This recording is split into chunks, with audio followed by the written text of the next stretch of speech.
disappointed in every one of you. I'm sorry, I don't mean to offend you. I'm disappointed in every one of you. I kiss you on the mouth. No, I'm not cool with that. Just, I'm sorry. One more time. I'm disappointed in every one of you. I mean, I'm dealing with degenerate animals. I'm disappointed in every one of you. Disappointed in every one of you. All right, come on. Honestly, I can't do it no more. I'm disappointed in every one of you. Let me tell you why. It's gonna be alright, Nicky. Go ahead, shoot. We just killed a fucking man. What are you going to do about it? You're happy because you got nothing. You don't got a thing. You're happy because you got nothing. Lobito! You got nothing. I want to get out of this rat hole. I want to get online. I need BDA boxing.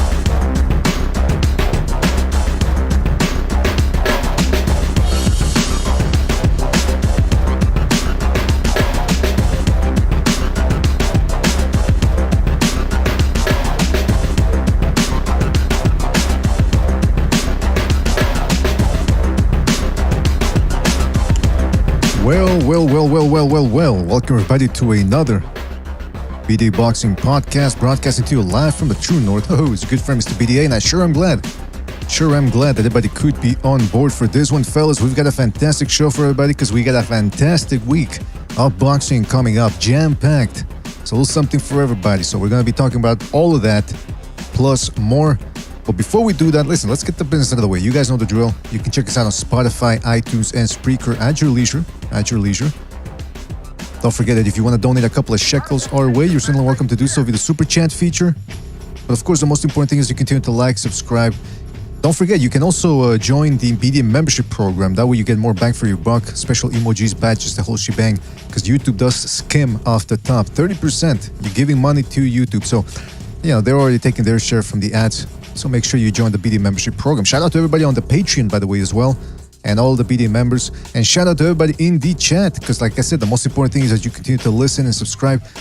We've got Sergeant Z, USMC, Jesus M, SSC in the house as well. Shout out to SSC. Fluffy Toasters 89, Lil Flex Lewis, Zach YMO, the Gucci Berserk, Earl Stevens in there as well. Captain Ivan Drago. Who else am I missing here? Grim Reaper, Brown Mexican. Many more people to come, I'm sure, fellas. Thank you for joining us. Really appreciate it. Man, let me tell you, we've got a fantastic week of fights here. An assortment of delectables for everybody. I'm talking Thursday, we got ESPN. And this is a fight that I want to talk about because I think a lot of people aren't aware of this or are unaware of this fight. Christian Mbili fighting here in my neck of the woods, Montreal, Canada, taking on Carlos Gongora. If you guys remember, Gongora is the guy that upset Ali Akhmedov not that long ago. 10-rounder, super middleweights. Now, Christian Mbili, I'm going to show you a couple of clips of the guy. For those of you unfamiliar with him, come forward, undefeated, power puncher. That's going to be interesting. Simon King, by the way, I've been hearing and watching a lot of this guy from the amateurs. I didn't even remember that he was a pro now. He's a giant. I don't know if the skills quite match up yet, but they're putting him in there as a heavyweight 10-rounder. Then on Saturday, we've got boxing from all across the globe. Fresno, California, we've got Jose Ramirez versus Richard Comey. In Guadalajara, Mexico, I gotta say with the Spanish, Guadalajara, Mexico, we've got Jose Cepeda returning against Niraj Goyat, some Indian dude. I mean, he looks pretty horrible, but you just never know. And of course, from Las Vegas, Davis Benavidez versus Caleb Plant. Wowee. A lot of boxing. I see I've got the guns dropping by here. Gonzalo, are you there? Hey, how's it going, Mr. BDA? I'm doing fantastic. Hope you're doing well as well. Thank you for being on the show as always. Gonzalo, man, I just read the list of all the fights that are going to be coming up. Let's start off with Caleb Plant versus David Benavidez. Now, Gonzalo, you're one of the guys that has been giving Caleb Plant a very good chance for this fight. In fact, we're going to be taking predictions. So why don't you start giving us your breakdown? And maybe if you already want to give your prediction right now, tell us who you're picking for this grudge match that will be taking place on Saturday? My prediction off the bat, I believe that David Benavidez is going to get an 11-round stoppage. Oh, I'm just going to call it like that. legit Yeah, stoppage, I mean, you're saying? TKO, referee stoppage. It's going to overwhelm him. And it kind of goes back. Remember a long time ago when Caleb Plant, he fought Caleb Truax. Mm-hmm.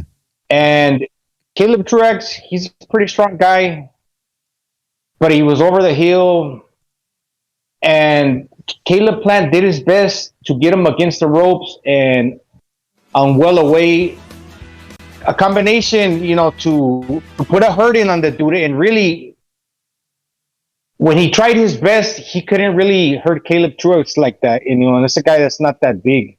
Mm-hmm. Against a guy like David Benavidez, not only is he not going to be able to press him, the other guy, David Benavidez himself, is going to press him. And he can't just come in. This is Caleb Plant to try to land ones and twosies. He's got to really bite down, sit on the shot, and turn over the punch. Like Breadman said, not necessarily load up on the punch, but yes, indeed, sit down on the punch and turn the shot over. And that's going to be real difficult for him to do because I think that, he did it once just recently. Lightning struck against Darrell. But if you watch the combination, when he went down low to the body, he actually loaded up on the shot, whether it was an effective shot to the body or a throwaway punch. He fucking loaded down, pressed on the canvas, and then rose with the second shot, which was like a split second after. A little bit of a delayed reaction after throwing the body shot to where he loaded on that side and got the knockout. So if I'm David Benavidez and Jose Benavidez Sr., I'd pay particular attention to when this guy, he throws that body shot because he's loading, he's thinking about going upstairs. So other than that, I don't think that he's got the power to really hurt David Benavidez if he's just punching on the fly and they're both moving. I don't think it's going to be, he can generate that much power on his shots as we saw against Caleb Truax, as I just mentioned. Remember that fight a long time ago, BD? I absolutely remember the Caleb Truax fight because that was a fight in which he bloodied Caleb Truax up. He did hurt him in terms of doing damage. But other than that, he couldn't stop him. In fact, in the last couple of rounds, Caleb Truax is the one that ended up closing the show stronger, catching him on the ropes with right hands. That was a fight, like you said, in which Caleb Plant wasn't loading up on much, especially late in the fight. So you have to wonder, okay, Daniel Jacobs stopped Caleb Truax. Anthony Durrell stopped Caleb Truax. Bad, really laid him out. And this guy couldn't do it, Caleb Plant. Now, of course, his excuse was, well, it's because I hurt my hand right off the bat. And listen, I sympathize with professional boxers. When you're hitting a guy with those little ass gloves and you're hitting him on top of the head, you're hitting the elbows, you're going to get hurt a little bit, right? But it's interesting that whenever a guy wins, it's rare to hear him say, oh, I hurt my hand. It's always when they look bad. That's always, I don't know, it seems like it could be a bit of an excuse. But that being said, like you said, when he does sit down on his left hook, like he did against Darrell and like he did against Uzcategui, guy can crack with that left hook. But what about the right hand? Is that going to be working overtime? So, Gonzalo, yeah, what made you not change your mind, but what made you go with Benavidez? Because I remember a couple of weeks ago you were saying that Caleb Plant had a very good chance of winning this fight. Are you still? Yeah. I respect the power, though, the ability to throw a punch without necessarily giving it too much thought. Like the guys that I was watching, Joe Rogan, is fucking this guy that's a professional arrow shooter. I think his son is one of the best in the world. And when he talks about shooting an arrow, even the professionals get it wrong. If they get into their mind and they think it over too much in regards to the progression of the steps that when you pull that arrow back and you look at the target in fucking real time, you gotta let that arrow go. Even they miss if they get in their heads. It's the same thing with boxing. You're not supposed to load up, right? Most of the time, if you really want to punch with the quickness and whatnot. And sometimes the shots that you don't load up, just like in golfing, are the ones that you're gonna shoot the furthest. You're gonna hit harder in boxing. But I mean, that happened in the Darrell fight. He's gotta let those shots go, and I'm not sure that he's gonna have success finding that perfect shot where he's gonna clip David Benavidez and this guy's just gonna fucking get knocked out. It could happen, but it's gonna take not just trying it one time. It's gonna take trying it many times over. And of course, if he fucking letting his hands go, he's gonna get clipped back. So he's gonna have to walk through some fire to really like not so much load up, but like already be set and let those hands go with some body weight underneath his punches, so he can hurt David Benavidez. And I think that David Benavidez, he's got too much size and too much pressure for Caleb Plant to be in that perfect position to let go of that perfect shot and catch David Benavidez where he needs to, like dead on the chin to knock him out. But that could happen. I just don't see lightning striking twice like that. Gonzalo, I always try to give a guy a chance in a fight. Or I always try to, in other words, I try to look for ways in which the other guy could potentially pull off the win, the underdog. And Caleb Plant has surrounded himself with the good people, the people necessary to pull off the upset. I mean, Bradman Edwards, let's not forget, his new trainer. He's the guy that trained Julian Williams when he pulled off his own upset against the boogeyman of the time, which was Jared Hurd. Bigger guy, pressure fighter. And Julian Williams really put on one of the most scintillating performances that I've ever seen in terms of technique, in terms of conditioning. So I'm thinking, okay, there's certain parallels that you could make for this fight. But I can't help but feel that Caleb Plant, going back to my own prediction from way back, his face falls apart. He does tire down the stretch. And Benavidez doesn't necessarily have to keep him on the ropes all the time. He just needs to keep him enough to whip out those left hooks of his and that body work and those little, quick right hands that he taps people with, a la Felix Trinidad, that ends up wearing them down. So that's my thing. By the way, we got Chief jumping in here. Chief. Hello, sir. How are you? What's up, man? Well, doing well. Hope you're doing fantastic as well, man. We're talking about the Benavidez versus... Fantastic. We're talking about the Plant-Benavidez fight. And Gonzalo was saying before that, he used to give Plant a chance, but now he's going... Official prediction for him is 11th round TKO Benavidez. He's going to score that 11th round TKO. What are your thoughts on the fight? That's a very accurate situation because Plant's going to give him angles and stuff to try and to make Benavidez earn this win. It's not going to be a walk in the park, but it's not going to be a life or death struggle either. I just don't think he has anything that's going to offset Benavidez. Benavidez can literally just follow him around the ring and just use his hand speed. I mean, he's got superior hand speed. It's not that Plant can't fight. He's got movements. He has angles. He's not a small guy. He's not weak. He's in top condition. He's, a muscularly built guy. He's in good shape. There's things, and he's got a decent chin. So it's not like he's going to just walk right through him, but I don't see anything that Plant's going to offer that's going to throw Benavidez off. Benavidez comes from a boxing family. He has a reasonably high boxing IQ. He's a naturally bigger man. He's got just as fast, if not faster, hands. He's got more power. He has a good chin. You check every box. If he didn't have a boxing IQ, that'd be a different story. If he was just a big, strong guy, but he's not. He's highly skilled. He's highly intelligent. And because of that, I just don't see what Plant's going to do to pull off the win. This isn't a shorter guy like Canelo coming forward, looking to try and wear you down. This is a mano-a-mano situation. And I don't see Plant coming out on top in that scenario. Yeah, I mean, there's a reason why Benavidez is the favorite here is because here's the thing, though. Of course, David Benavidez has not fought the most stellar opposition. That's true. There's no denying that. There's no getting around that. That being said, is Caleb Plant that much better than some of the guys he's beaten? And I don't know, man. I mean, I think one of the Benavidez's best performance was against Ellis. That was a guy that, he's a bit of a veteran. He sparred a lot with Canelo Alvarez, strong super middleweight, strong looking. And Benavidez just beat the crap out of him. The other guy, he tried moving, he tried flurrying, doing everything he needed to do against a pressure fighter like Benavidez.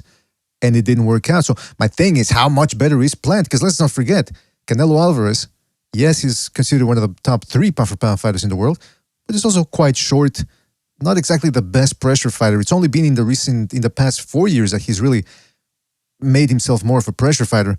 And he was able to walk Plant down one shot at a time, and he took him out with that approach. So Benavidez is a bigger guy, much faster combinations than this version of Canelo.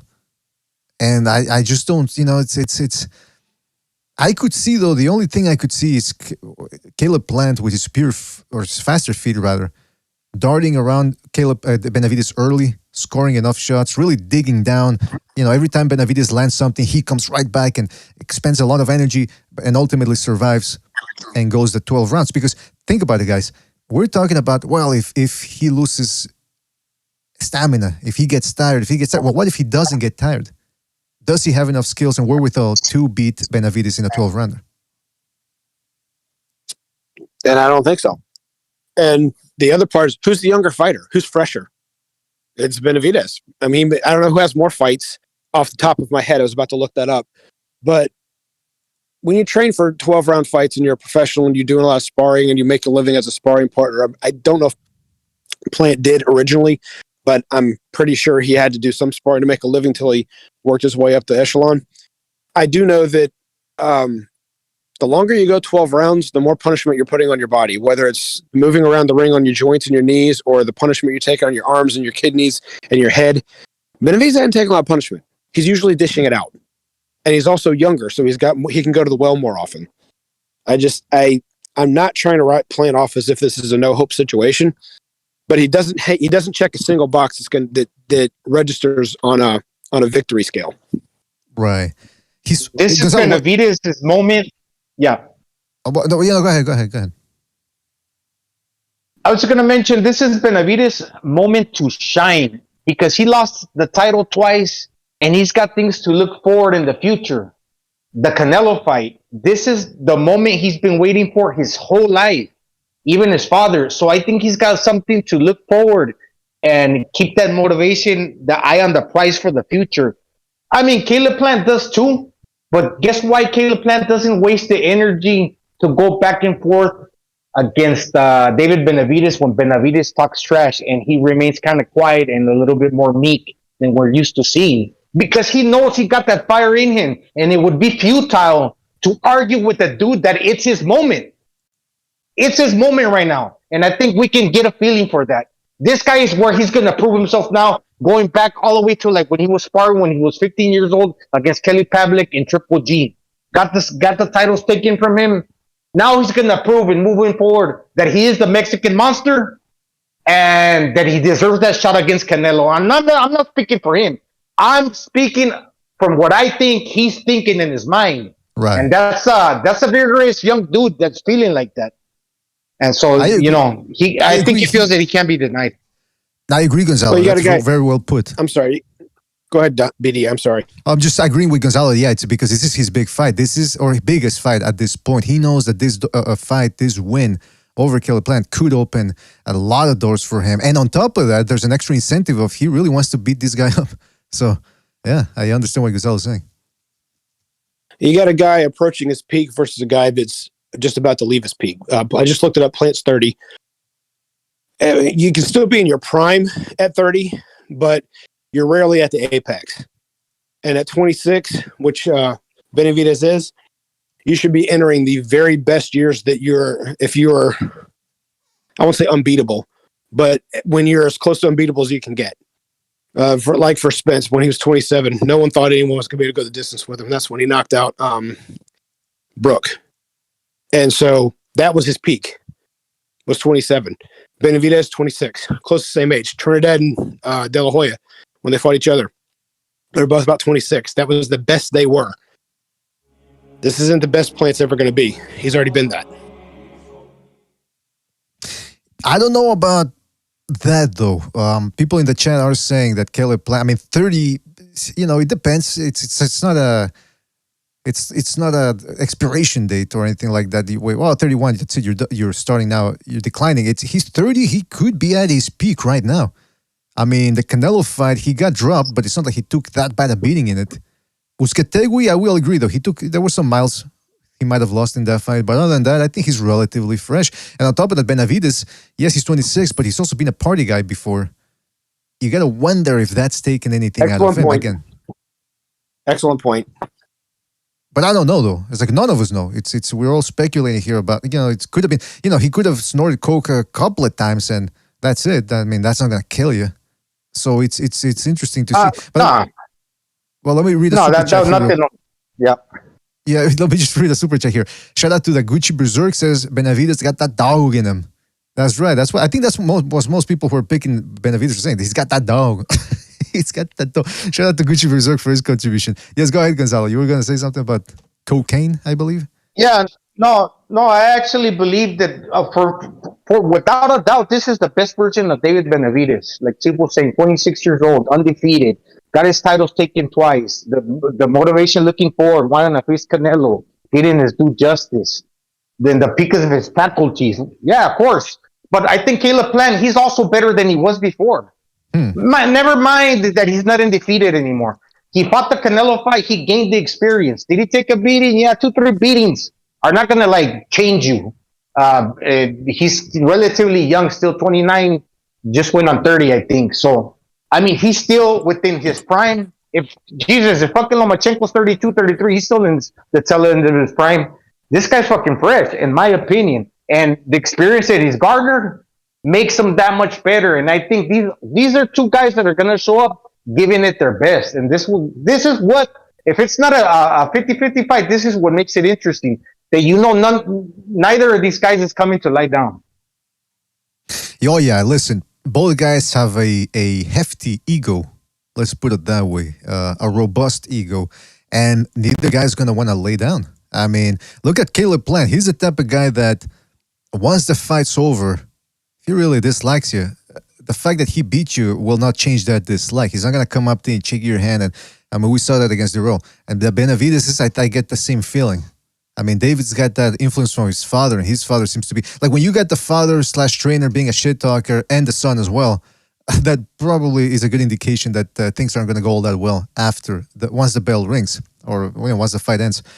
But it's interesting though because again, a lot of people are picking Benavidez, but I go on Twitter sometimes and I see some people picking Plant, and they're saying that he's fought the better opposition, he's much more experienced. One thing I will say is David Benavidez's footwork ain't all that. In that little breakdown that I did, that's still up, by the way, you guys should check it out. I was playing a couple of clips of it right now while we were talking. Benavidez's footwork is he squares himself up. He tends to leave his feet parallel. Means you catch him a little bit with one little shot. He could go on for a stumble as he did against Gavril. And so that's it's interesting. There could be flaws that none of us have seen. And again, I go back to the Julian Williams versus Jared Hurd fight. Julian Williams had Breadman in his corner.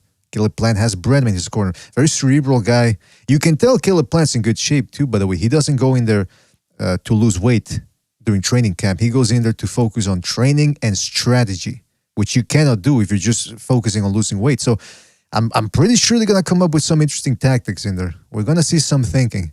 And I think they're going to force Benavidez to think. But ultimately, Chief, by the way, could you... I know you're picking Benavidez, but just so I can write it down, what's your official prediction?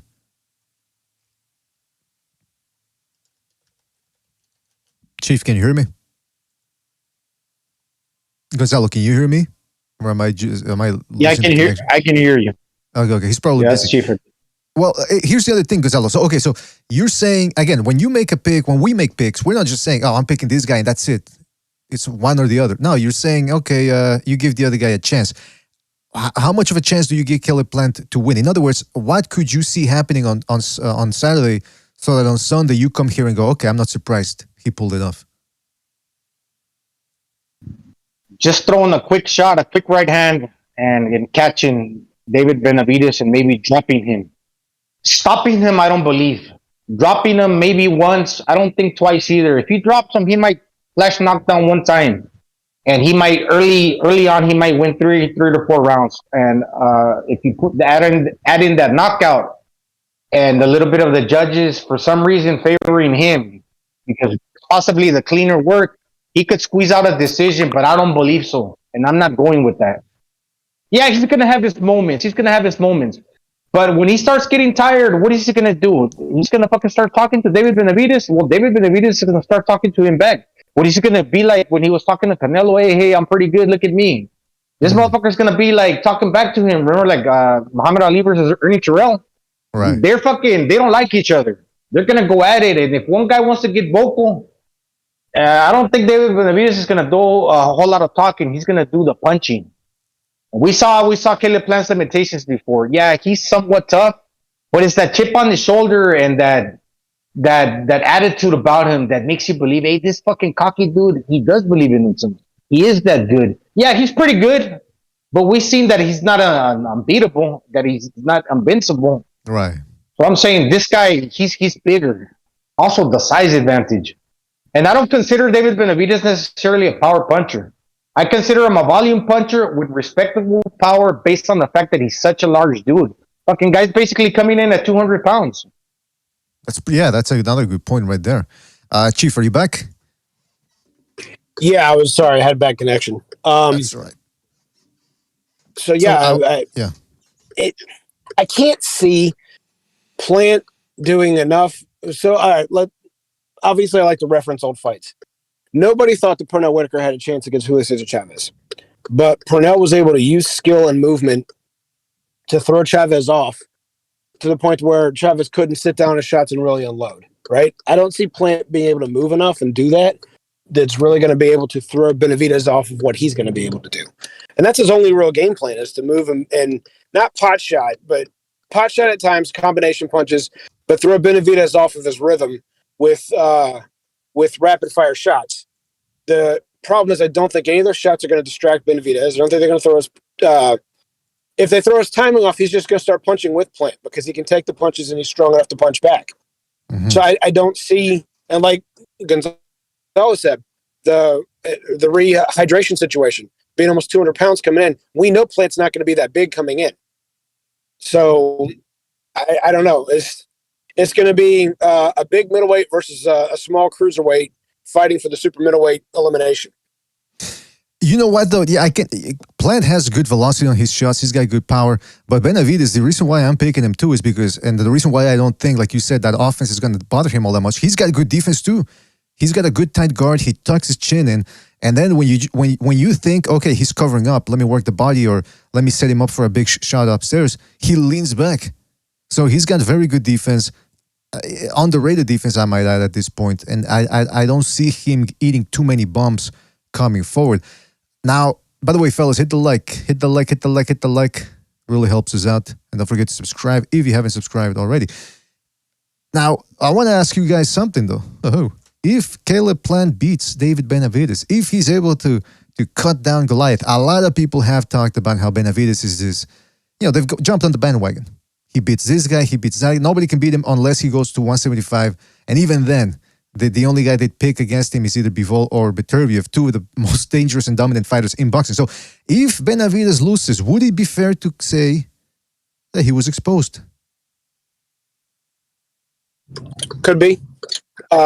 Based off the fact that he's underachieved so far. He won a title at 20-ish, 2021. And Pete and I had this discussion once before on the air. Like, he's where he's at. It's his fault because he's made his decisions. He's made stupid decisions that didn't pan out. Pete came back with the fact that we all do stupid stuff when we're in our 20s. Yes, he's right. He's completely right. We all do. I'm no exception. We've all done stupid stuff. However, when you do the stupid stuff that affects the way you make a living, and then it's been more than half a decade since, and you still haven't reclaimed the title, you're fighting lesser opposition. You're only fighting a couple of times a year, and now it gets to the point of how good are you really? Are you as good as we see when you're fighting these lesser guys, or are you just being matched well? And so if he loses to Caleb Plant, a lot of people are going to say, oh, he was just matched well. And even though he's 26, he's got time to come back.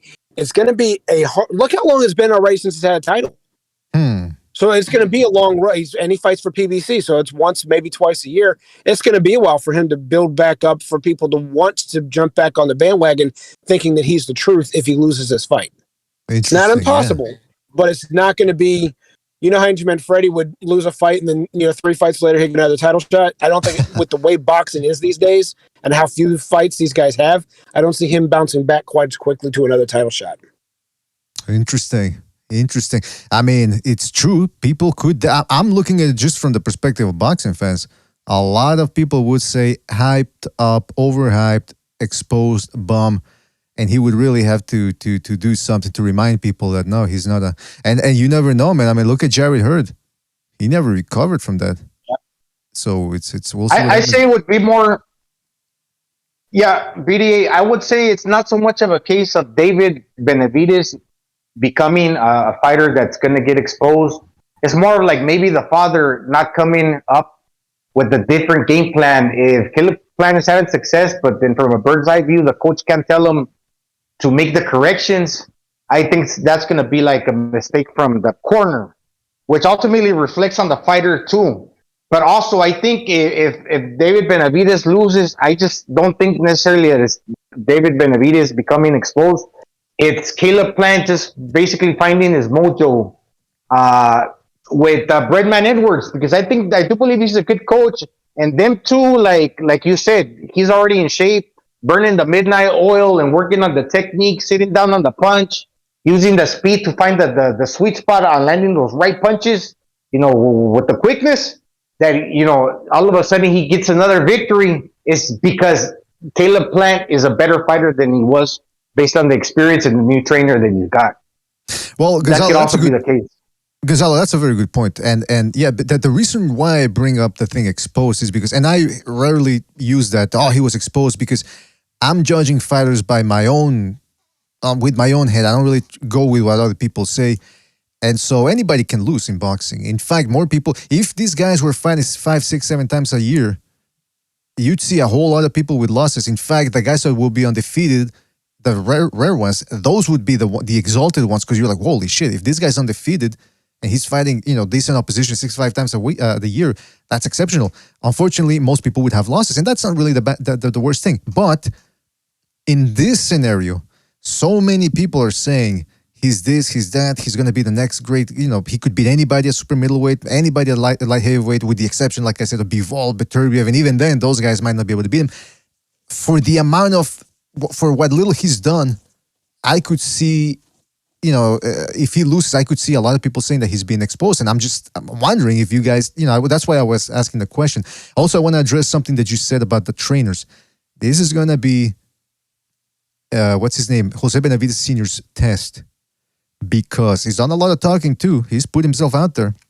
Now he's putting himself in the crosshairs. If his son starts struggling, if he can't find the angles, if he can't find Caleb Plant, what is Benavidez Sr. going to tell him? Is he going to be Angelo Dundee, pivotal moment, and say you're blowing it and get his fighter to wake up? Or is he going to be Teofimo Lopez Sr. and say, knock his ass out already? What the fuck? Remains to be seen. Let me read a super chat real quick here. We've got Slight Tendencies 87 says, the same people picking David Benavidez said that Canelo would knock out Dimitri Bivol. This is David's toughest opponent by a lot. I agree. On paper, it is his toughest opponent. His best opponent, I would say.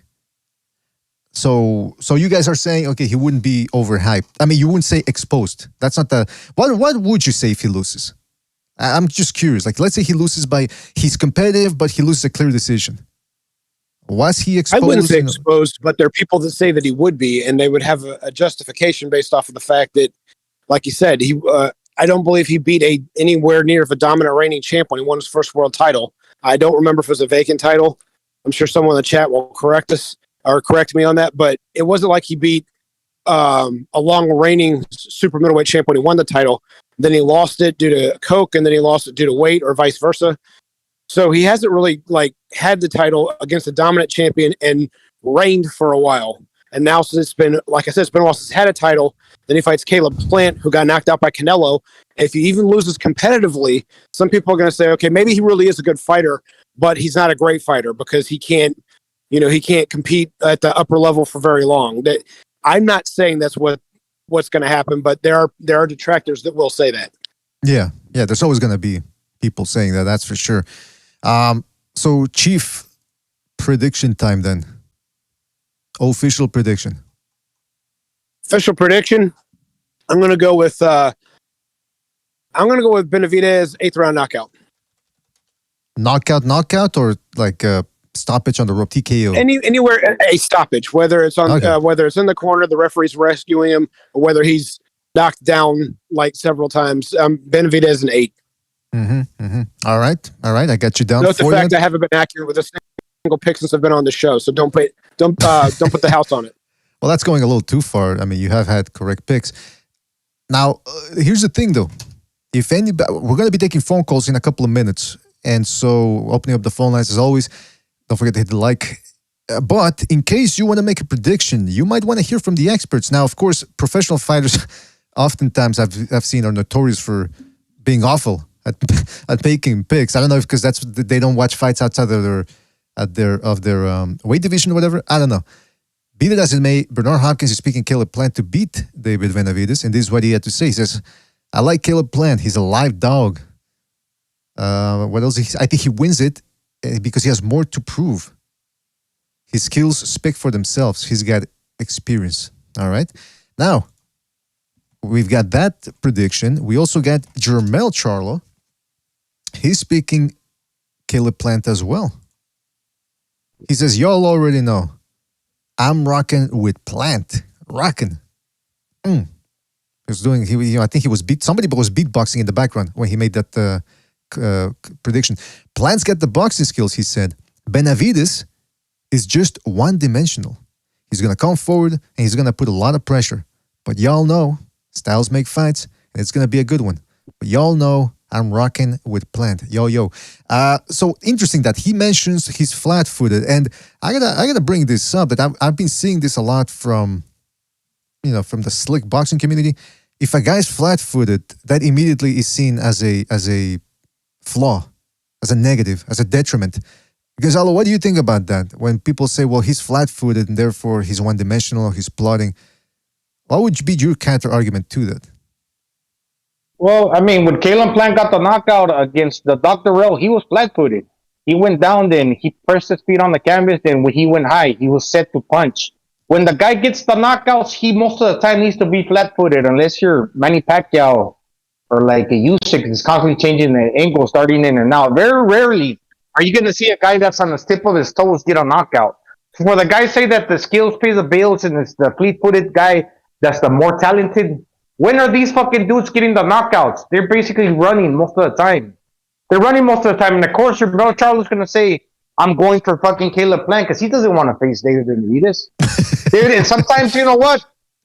You could be the most talented guy in the world, like, I don't know, Floyd Mayweather. But when you got a guy that's barreling forward like El Chino Maidana and putting all that pressure, sometimes it's not just skills pay the bills. A guy with greater stamina than you, even if you're more talented, can beat you the fuck up. And this is not just the dude they were saying that Caleb Plant is necessarily the most talented. The younger guy with the greater hand speed. And when do you ever see guys at 68, 75 throw as much volume as David Benavidez? The younger, fresher guy with the greater hand speed and that throws, and I don't know how many punches he throws per round, but he throws probably the most in the middleweight division. That is enough to rival whatever amount of skill that you bring to the ring, and he's going to put you under duress. So people need to take that into account, and he's big, motherfucker.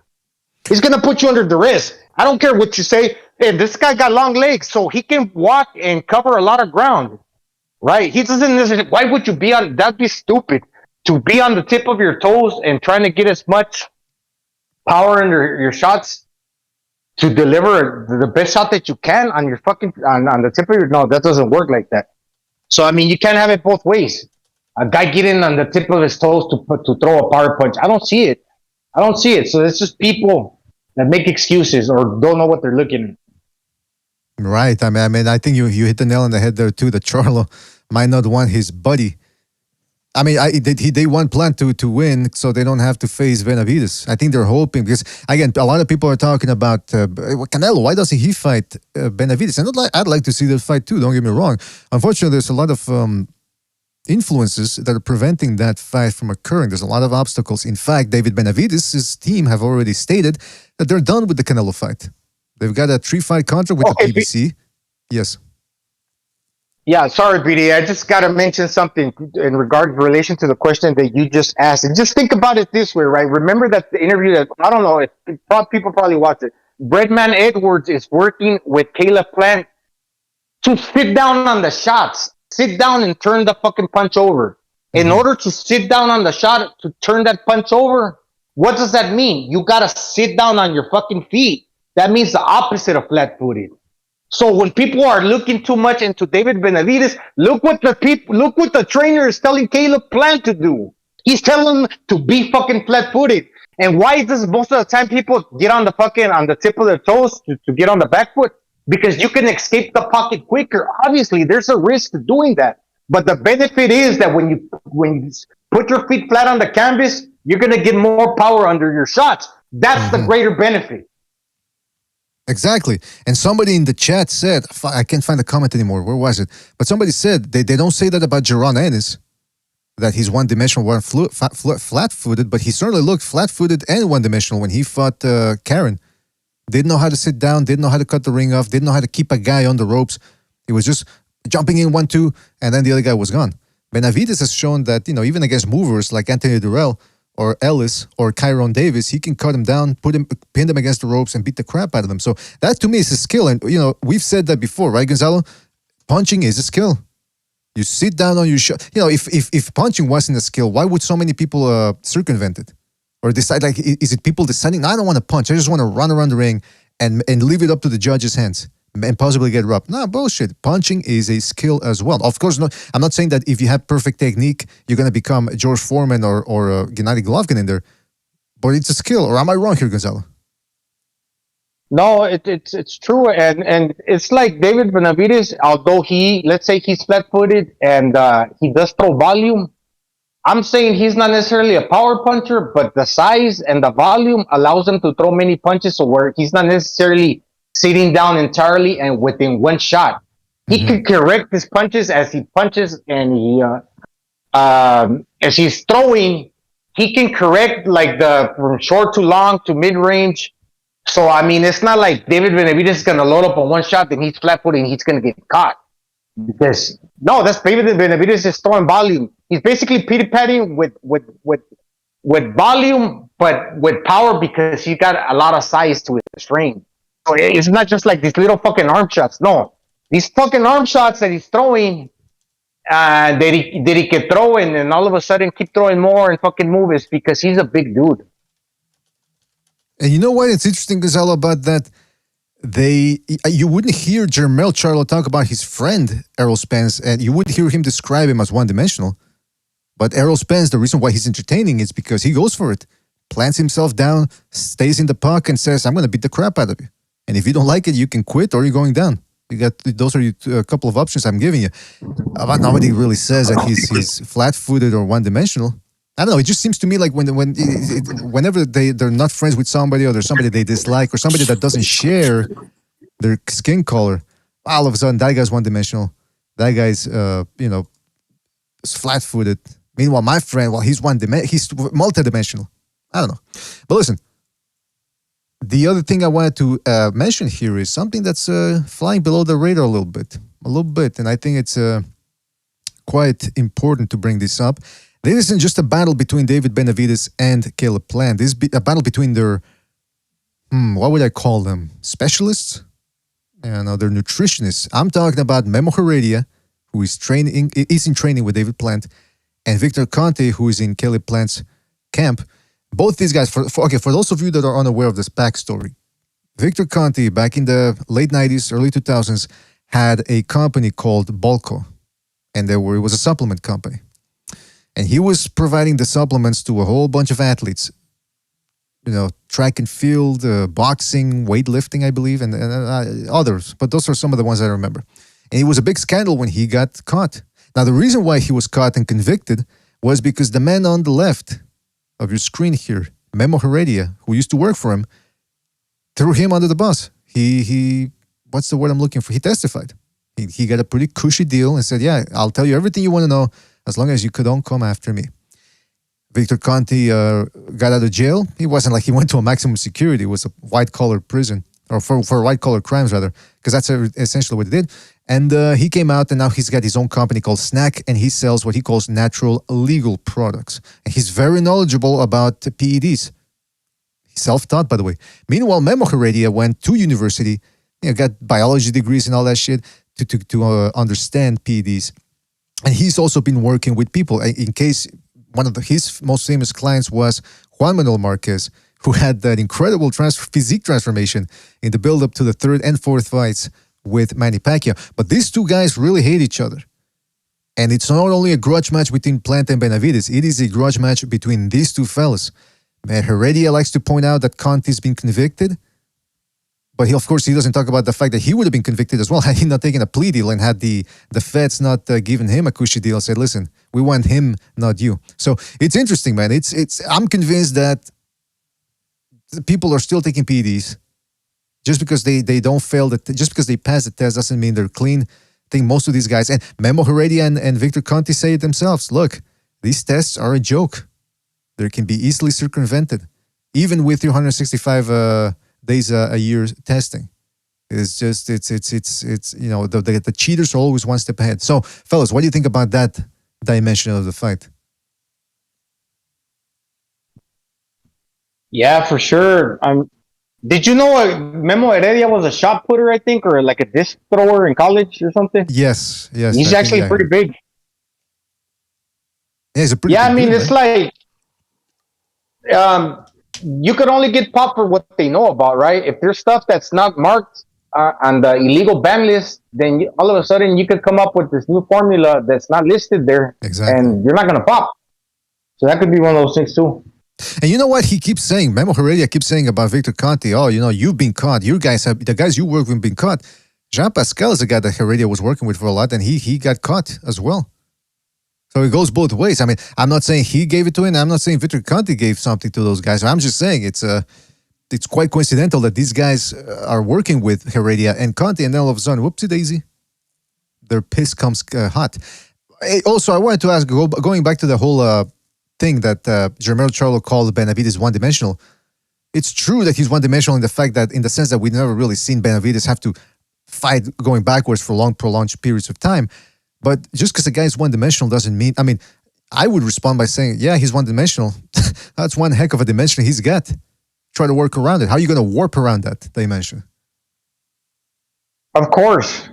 And if his dimension is imposing his will on yours, why are you going to change up to, let's say, Caleb Plant's the one moving.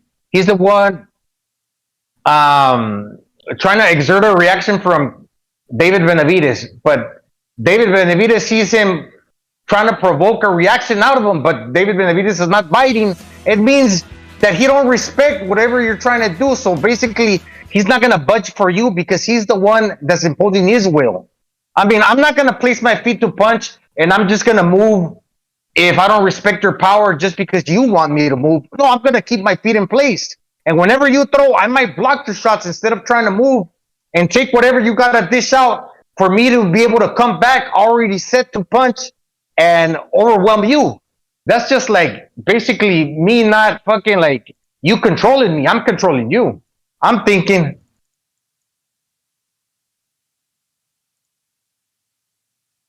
Gonzalo, you still there? Yeah. Okay. I thought it was mine. Keep going. Yeah, if you're imposing, if the other guy's imposing it on the other guy. Oh yeah, I mean it's like if let's say your opponent doesn't have that much power, so why am I gonna get all defensive and try to like bob and weave, and aside from parrying, why am I gonna lose my positioning just because you want me to move? If I don't respect your power, basically, because in some instances, David Benavidez is going to rather want to walk this dude down and not lose the position of his feet. He's going to want to block instead of scurrying, like moving all over the place. Because if you don't respect his power, he's just going to block and wait for him to throw. Then after you're done throwing, he's going to throw his volume on top of yours. That's what I'm saying. Who's controlling the fight? That's going to be determined within the fight. But I think if David Benavidez understands and knows that he can deal with Caleb Plant, he's not going to waste his time trying to get on his all these dimensions and do different things rather than have an effective game plan within that one dimension to beat that dude down. You're right, man. You're absolutely right. I mean, that's the thing that some guys, look, I don't think fighters allow themselves to get hit. Like, hey, I'm going to put my chin out and you hit me. But there are guys that are willing to open up and get hit as long as because they're on the offensive. They don't really respect the other guy's power, or they know I can take it. He's not gonna be able to take what I gotta dish out. So let me just keep working out here. So and I think that's that same thing with Benavidez. By the way, Benavidez, like I said, he doesn't really get hit clean all that much either because of his tight guard. Hey, by the way, fellas, the phone lines are open here. So in case anybody wants to call in and give us their prediction for the fight, I just opened up the phone lines. The phone number will always stay up in the left-hand portion of your screen. In case you want to call in, there's a number. Give us your predictions for all the fights. And we still got a lot to get to here, fellas. Let's not forget, there's a lot of fights that we've got to talk about. And so call in. Let me put the number here real quick. Oh, and don't forget to hit the like, of course. Hit the like, subscribe if you have not subscribed already. All right, so that's what we've got there. Breadman, I want to talk about Memo versus Conti. All right, so that's about it. By the way, may I say something about the undercard, which is a good undercard. This fight should not be pay-per-view, but at least they're putting in as many good fights as they can in there, which you can't complain about that. It's either you want to buy it or you don't. Don't complain too much. That being said, I do have a complaint about about one thing, just one thing. First of all, we got Jesus Ramos versus Joey Spencer, two undefeated fighters, young undefeated fighters, 10-rounder, junior middleweight division. Cody the Satanist Crowley, taking on Abel Ramos, who always punches and always brings it. That's a 10-round welterweight bout. And then you got Chris Colbert versus El Rayo Valenzuela in a lightweight bout. Here's the problem that I've got with a couple of these fights. Ramos has not fought since... Let me check here. I got it in the list. All right, so Abel Ramos has not fought since February 2022 when he lost to... I forget who he was, the guy. Villa or something. I forget the guy's name. Jesus Ramos hasn't fought since May 2022 when he beat the guy that beat his brother. Meanwhile, Cody Crowley has not fought since April 2022. The guy who's fought the most recently was Joey Spencer, and that was September 2022. So people forget, they look at this undercard and they go, man, it's a pretty good undercard. Yeah, but it's the PBC. And these guys have been out for close to a year or at the minimum 6 months or something like that. So I hate to be a Debbie Downer, but that's all I'm saying is it's you're not going to see the best. Oh, by the way, Manitas de Piedra says Santa Maria. Yes, thank you. That guy, hey, that Santa Maria is pretty good too, by the way.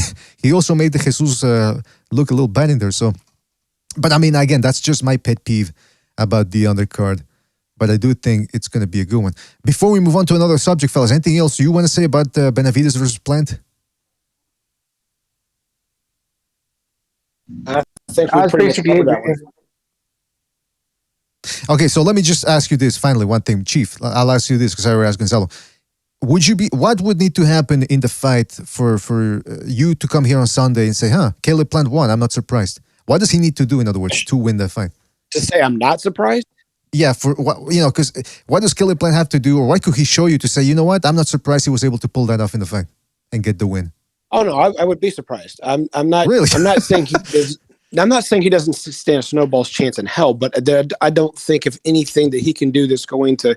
He doesn't have the power. He didn't have the speed. Even if he has these things, he doesn't have them at an advantage. It's at best a draw. I don't think his boxing IQ is higher. They're both going to fight their fights. Neither one of them are going to be able to, Plant's not going to go at Benavidez. Benavidez is going to go off the back foot.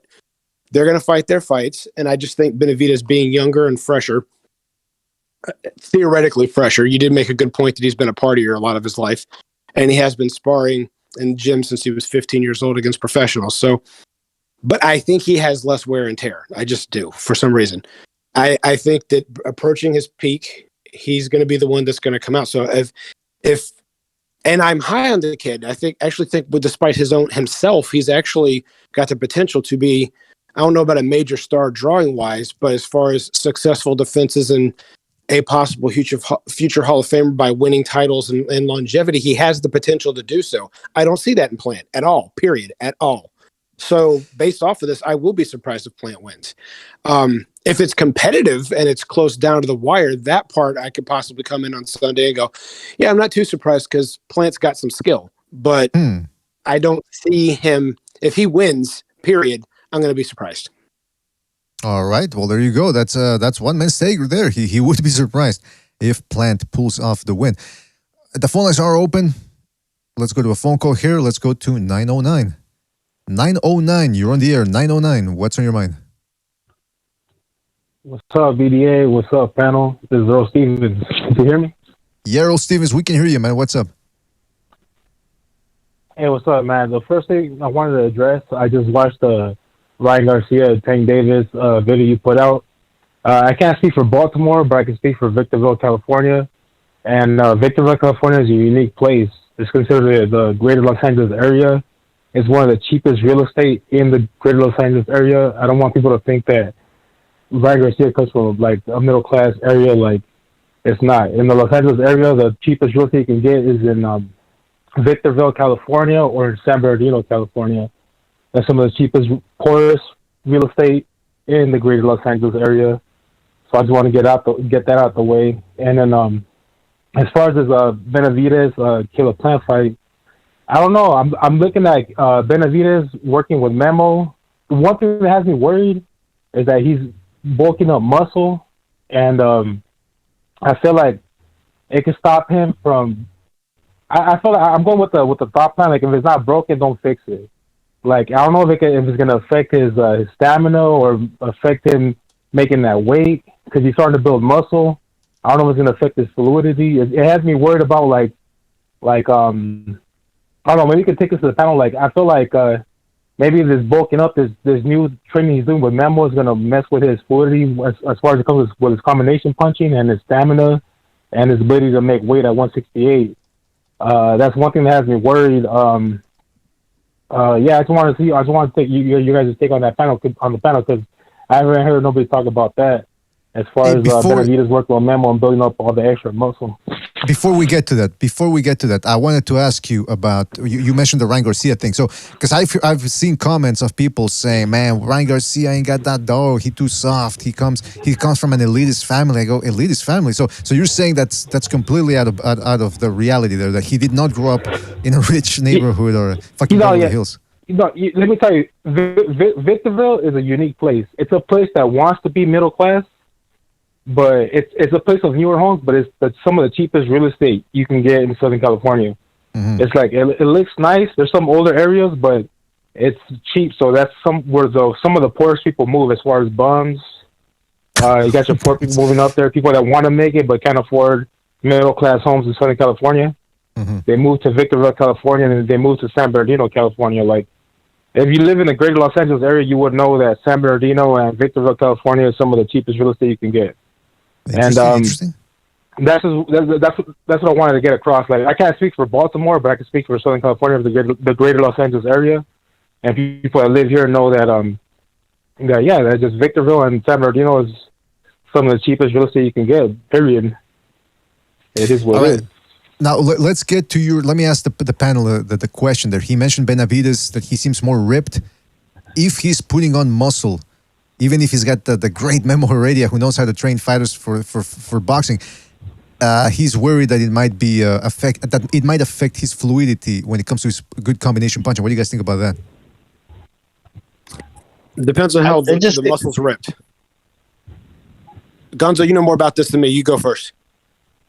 No, I just think maybe, like, okay, he's developing. He's 26 years old. I don't think so. I think he just throws like a lot of volume, and if he does lose a little bit of the volume, he's gonna get a little bit more powerful. So it's a good it's a good exchange of speed for the type of power that you're gonna gain. A little bit less of this and a little bit more of the other. And I think the muscles, basically, they were already there, but you can't really tell because he's a fat dude. Tomorrow he's going to show up fat again when he gains that extra weight. It's basically that water weight's going to cover the muscle.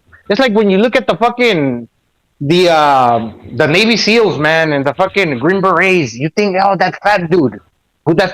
Like, he's not strong, but you'd be surprised. That fat dude can do more sit-ups and push-ups than most of the soldiers. I mean, the Green fucking Berets.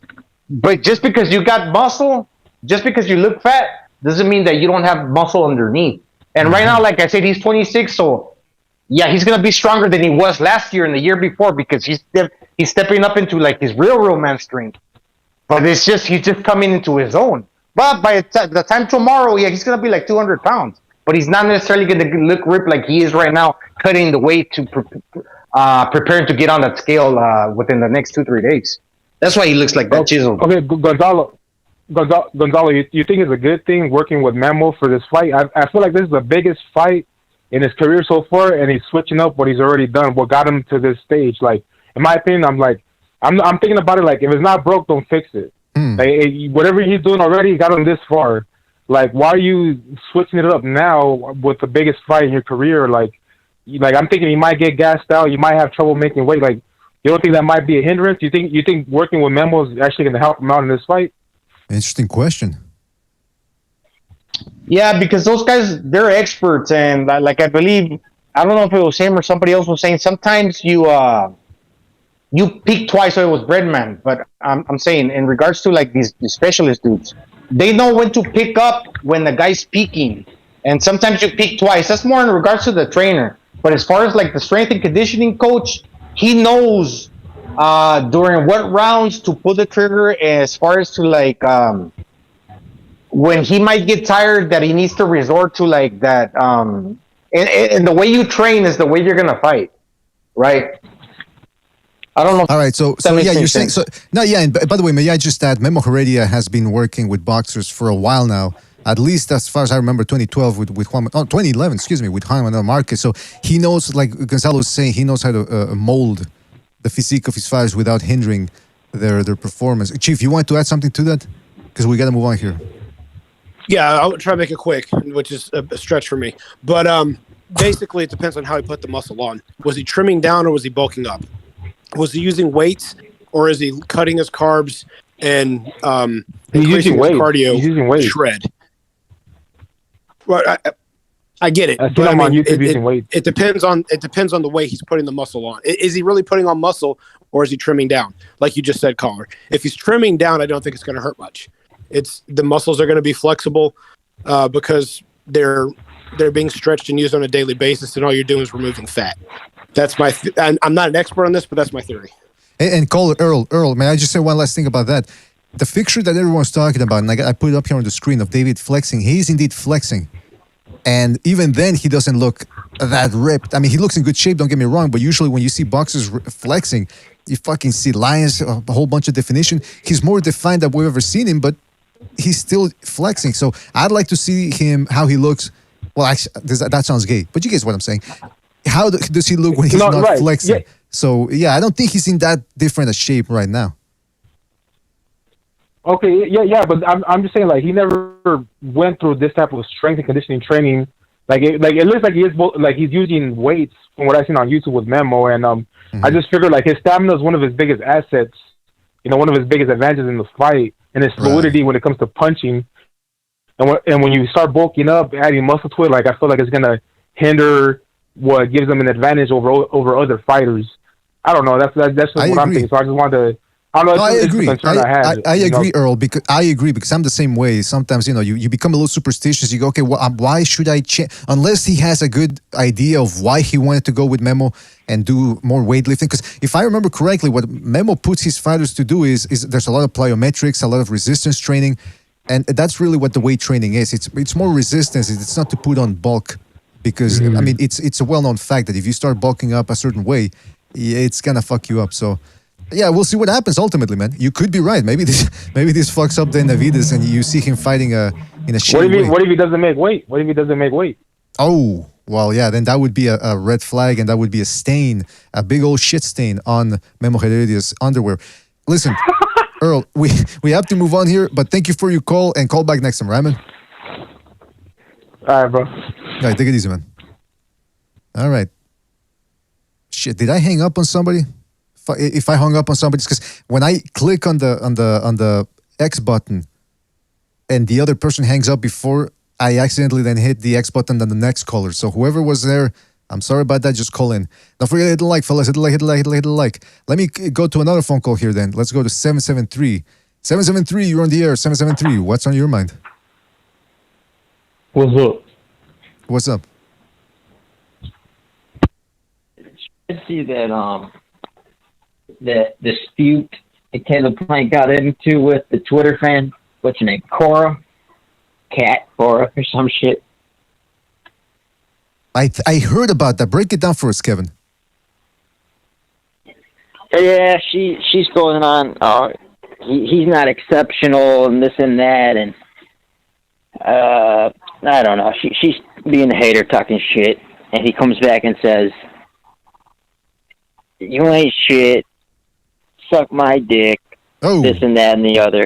Wait, and everyone okay, got up in arms. Oh my gosh, you're talking to a black woman like that? Okay, so let's rewind. Let's rewind because I heard a little bit about that. So Caleb Plant, who's quite active on Twitter, got into it with a woman named Kat. Cat Core. I don't know. Her Twitter handle something like Cat Core or something like that. Yeah. Right, because she said Puerto Rican chick, and her pinned tweet. Her pinned tweet is something about gringos in Puerto Rico. Oh. All these gringos in Puerto Rico. So yeah, that tells you what she's all about. Mm-hmm. So I'm glad Caleb Plant went off on her, being a hater. She's a typical little hood rat. Well, I mean, if little hood rat bitch. And then you got the other clown, Ray Jackson. Then you got that other clown, Ray Jackson, chiming in. Mm-hmm. You know, he always got his LDBC agenda, except when it comes to Caleb Plant, ironically. Yeah, it's just, man, this fight's bringing out all the hood rats.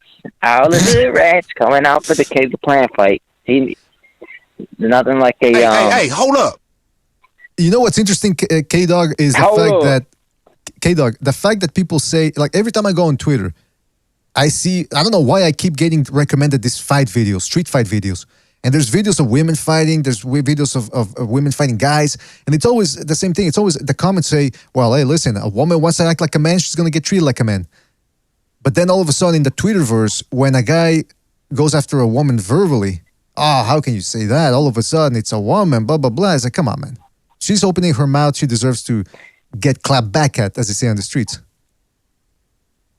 It wasn't even a woman. They're saying us as a black woman. I don't know if I can rock with you, Caleb. How you gonna talk to a black woman like that? It's like, the fuck is wrong with these people, man? This is seriously their worldview. Like, this chick is talking shit, saying, "Oh, he ain't shit. He ain't nothing special. This and that." And he comes back and then, "How you gonna talk to a black woman like that?" It's like, holy shit, something's wrong with these people. Whether it's a white woman, a black woman, yeah. Listen, whether it's a white woman, black woman, Hispanic woman, if she's talking shit, she deserves to get shit talked back at her.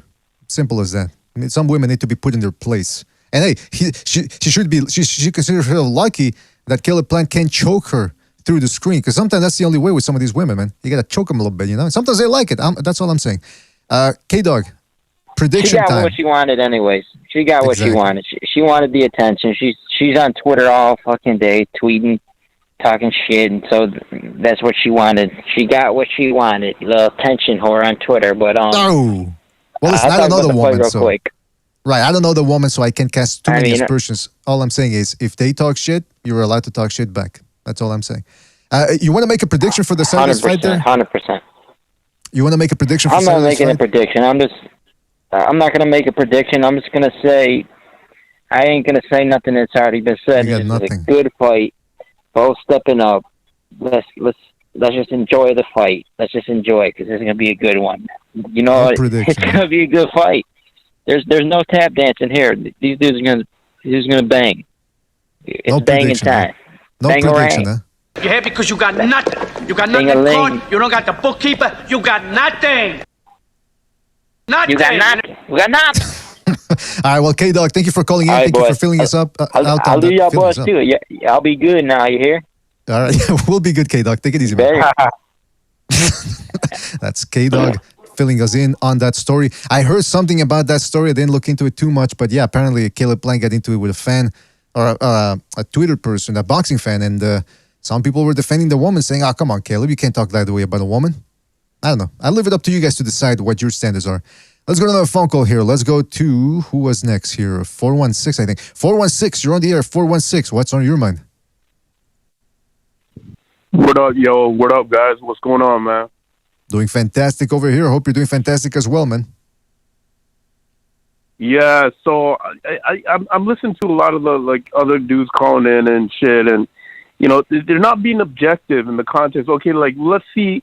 Okay, about their training schedule, about Benavidez' training, about Caleb Plant training. Okay, yeah, fine and good, man. But what it boils down to is psychological state.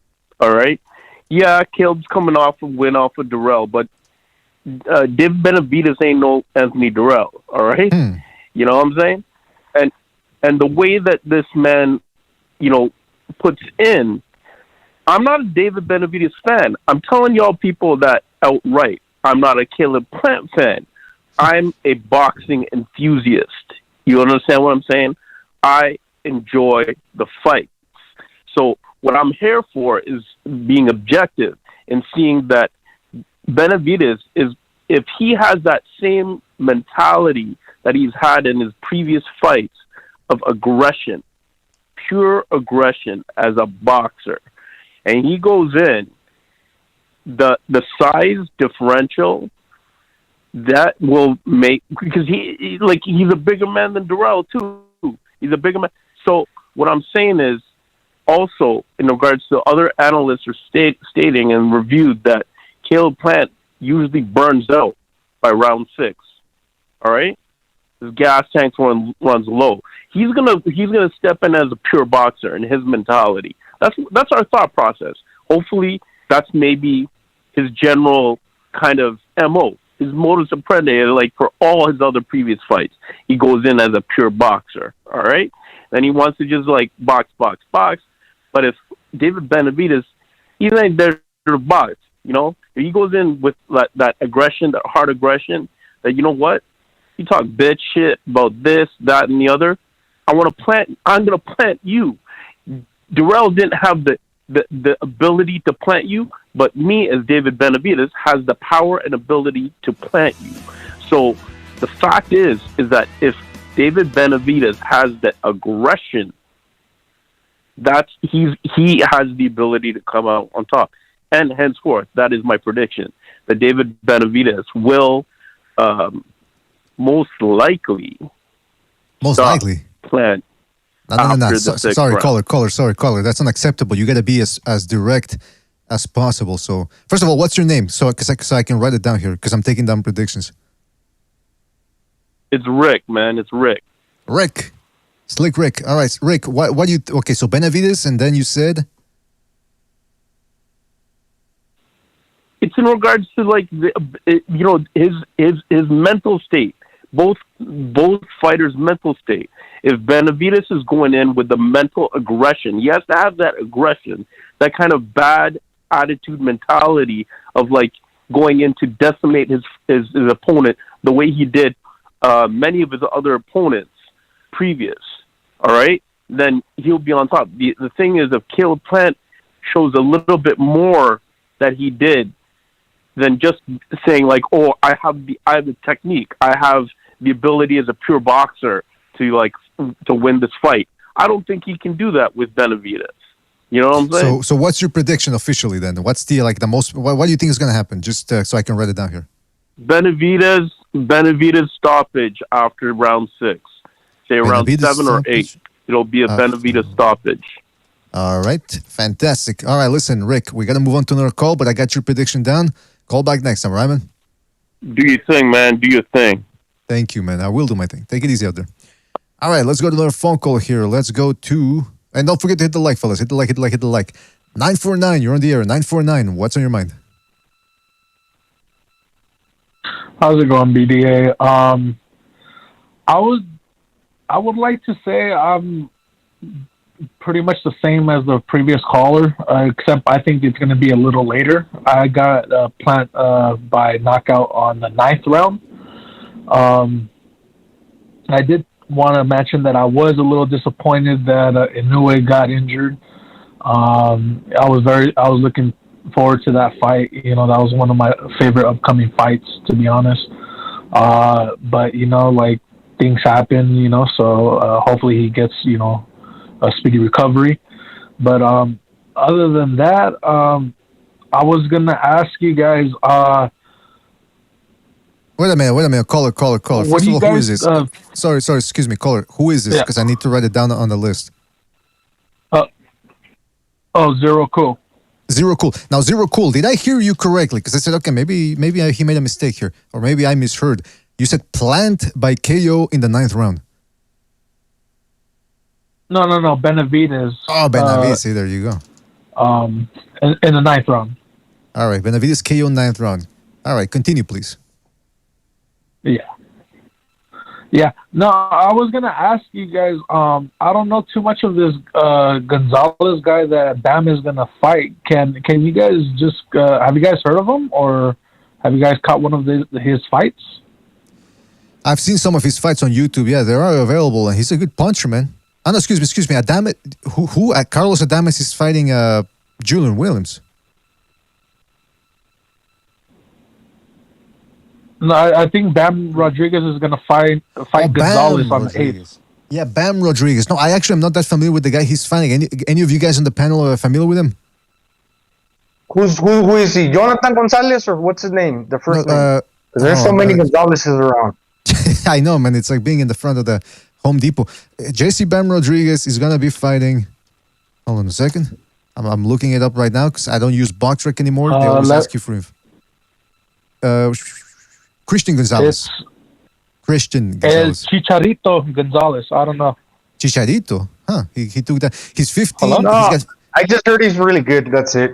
I mean, he can punch for shit according to his record here. But I have to check him out. I forget already if I saw him fight. So, but yeah, he hasn't lost since 2019. So he's some of these guys when they lose, especially split decision, and then they go on winning streaks within 2-3 years, they're probably pretty good. So I'm gonna have to check him out there. You're gonna have to check him out, Zero Cool. But I'm not too familiar with him. Yeah, well, just a quick shout out to Bam Rodriguez. He's doing his thing. But getting back to Benavidez and Plant, it's such a great fight that we're getting. I actually had to be there, so I'm going to be there this Saturday. So Oh, really? I'm gonna put my money on Benavidez. You know what, man? Yeah. Have you already bought your ticket? Yeah, I've had my tickets for like a month. Oh, now. okay. Because I was gonna say maybe they're gonna chew down the prices on fight week or on fight night. Because I don't know if this thing is already sold out. But in any event, have a good time over there. No, I don't believe it. I don't believe it's sold out, but it's not sold out to my knowledge. But I'm gonna definitely look to upgrade my seats. If that's the case. Make sure you do that, man. Make sure you do that. All right, listen, Zero Cool. Thank you for your call, man. Thank you for prediction. Call in next time, all right, man? Enjoy the fight. All right, have a good one. You too, man. All right, let's go to 805 here. 805, you're on the air. 805, what's on your mind? How's it going, fellas? Doing fantastic, man. Hope you're doing fantastic as well, man. First of all, before you continue, who is this? Because I'm going to ask you for your prediction later and I need to write it down. Amok? Yeah, Amok. Yeah. Okay, you sounded old when you called in. I thought it was an old guy calling in. Go ahead, Amok. What's up, man? I don't know, man. Go ahead, man. Yes. Yeah, maybe it's the reception. I don't know. Yeah, I got Benavidez by stoppage. Round? Which round? Somewhere in the middle of the fight. Somewhere in the middle of the fight. All right. I'll accept that. For today. Yeah, the reason for that is because if you remember the Uzcategui, or what was his name? Yeah, Uzcategui. Jose, yeah. Yeah. Well, I mean, basically Benavidez is a better version of him. And then Plant gassed towards the later of the rounds. Now, if you can imagine Benavidez, I think he hits harder, and he's definitely going to throw more output.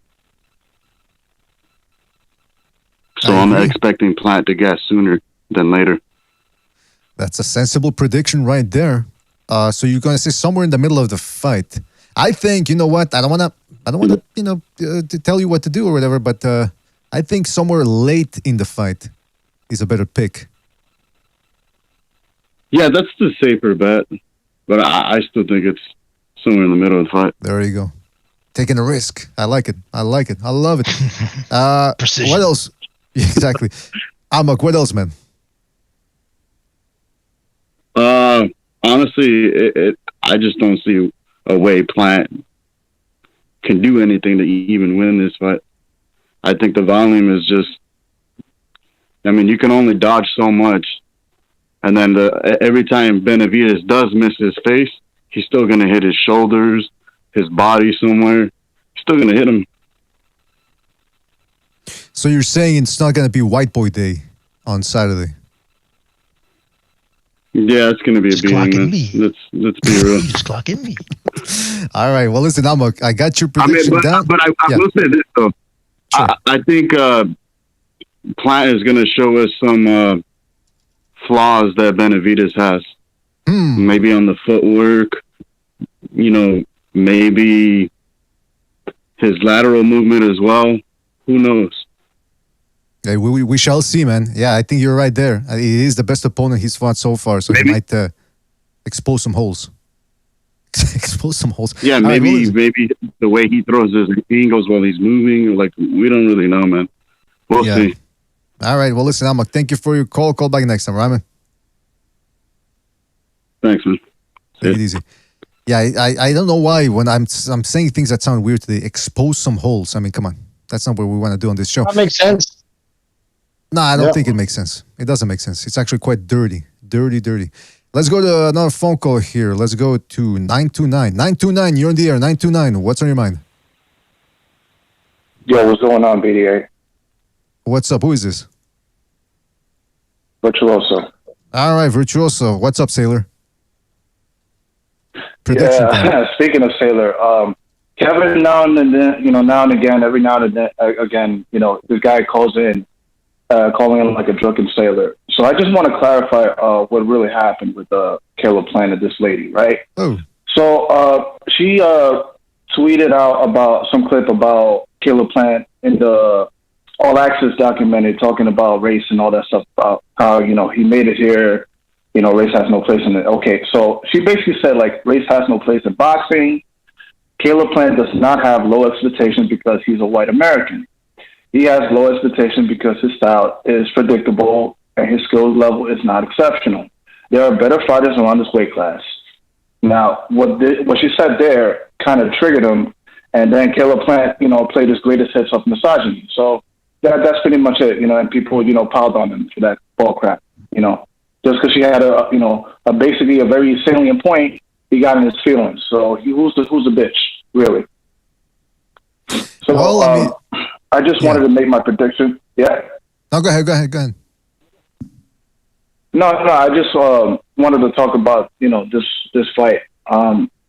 This fight to me is like 4 years overdue because of the politics and all that stuff within PBC and all that bullshit, all that jazz. But it's better late than never. I like this fight.